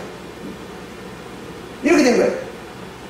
그러니까 행위의 법이 아니고 믿음의 법으로 구원받았다 그랬잖아요. 그럼 여기에서 생명의 성령의 법이 뭐예요? 바로 이게 믿음의 법이잖아요. 그리고 행위의 법은 죄와 사망의 법이잖아요. 그러니까 그 죄와 사망의 법, 육신으로 지키는 법, 그걸 갖다가 이제 모세 율법을 말하는 거죠. 거기에서 이제 이 생명의 성령의 법이 해방을 시켰다. 그 말은 행위의 법을 지키지 않고 믿음의 법으로 구원받았다. 그런 얘기죠. 그리고 믿음의 법이 뭐예요? 지금 설명하고 보니까 침례받고 화목제 지키는 거잖아요. 믿음의 법. 간단한 거잖아요. 그게 요한일서 5장 8절에 나와 있잖아요. 그럼 이제 해결 다 됐습니다. 이렇게 해서 율법을 지키는 방법은, 모세율법을 지키는 방법은 두 가지가 있는 거예요. 하나는 생명의 성령의 법이 있고 믿음의 법이죠. 하나는 죄와 사망의 법, 행위의 법이 있는 거죠. 그 중에서 이제 우리는 뭘 지킨 거예요? 바로 믿음의 법, 죄와 생명과 성령의 법이죠. 그걸 지켜가지고 모세의 법을 다 지킨 거예요. 그렇게 하고 보니까 모세의 법을 다 지키는 게 아주 너무나 간단하잖아요. 너무 쉽잖아요. 자살하면 돼, 자살하면. 침례받아서 자살하면 되는 거예요. 예. 그러면 뭐 다 해결되는 거죠. 물론 자살만 해서 안 되겠죠. 그리고 화목제도 해야죠. 예. 그러니까 이렇게 해서 바로 모든 천지가 없어지기 전에는 모세의 법은 1.1획도 없어지지 않고 다 지켜야 된다. 그걸 다 지키는 방법이 이런 것이다. 알고 보니까 너무 쉽고 너무 간단한 거죠. 근데 이게 너무 첩첩산중으로 숨겨져 있기 때문에 도무지 이거를 인간이 안다는 건 모세의 법을 다 지키는 방법을 찾아낸다는 것, 성경에서 찾아낸다는 건 이거는 뭐 전혀 불가능이죠. 완전 불가능인 거죠. 그래서 지난 2000년 동안 누구도 이걸 몰랐던 거죠. 그러니까 교회에서 아무도 모르는 거예요. 이것이 이제 2000년 만에 바로 여기에 이제 비로소 나타나기 시작한 거죠. 그게 이제 여러분들이 배우는 이 내용입니다. 그래서 오늘은 바로 이제 모세의 법을 다 지키는 거. 천지가 없어질지라도 1.1획도 없어지지 않고 다 지켜야 된다. 근데 그걸 누가 지키냐? 먼저는 예수가 다 지키고, 그 다음에 다 이루고, 그 다음에 성도들을 이루게 해주겠다. 지키게 해주겠다. 그렇게 해서 이제 다 끝을 내는 겁니다. 이게 이제 모세의 법을 다 지키는 방법. 좀 복잡했지만, 황선생님 오셔가지고, 먼 데서 오셨는데, 선물을 드리는 겁니다. 그러니까 잘 이해하시고, 예. 그리고 이제, 믿음 생활 잘 하시기 바랍니다. 예. 네. 감사합니다. 예.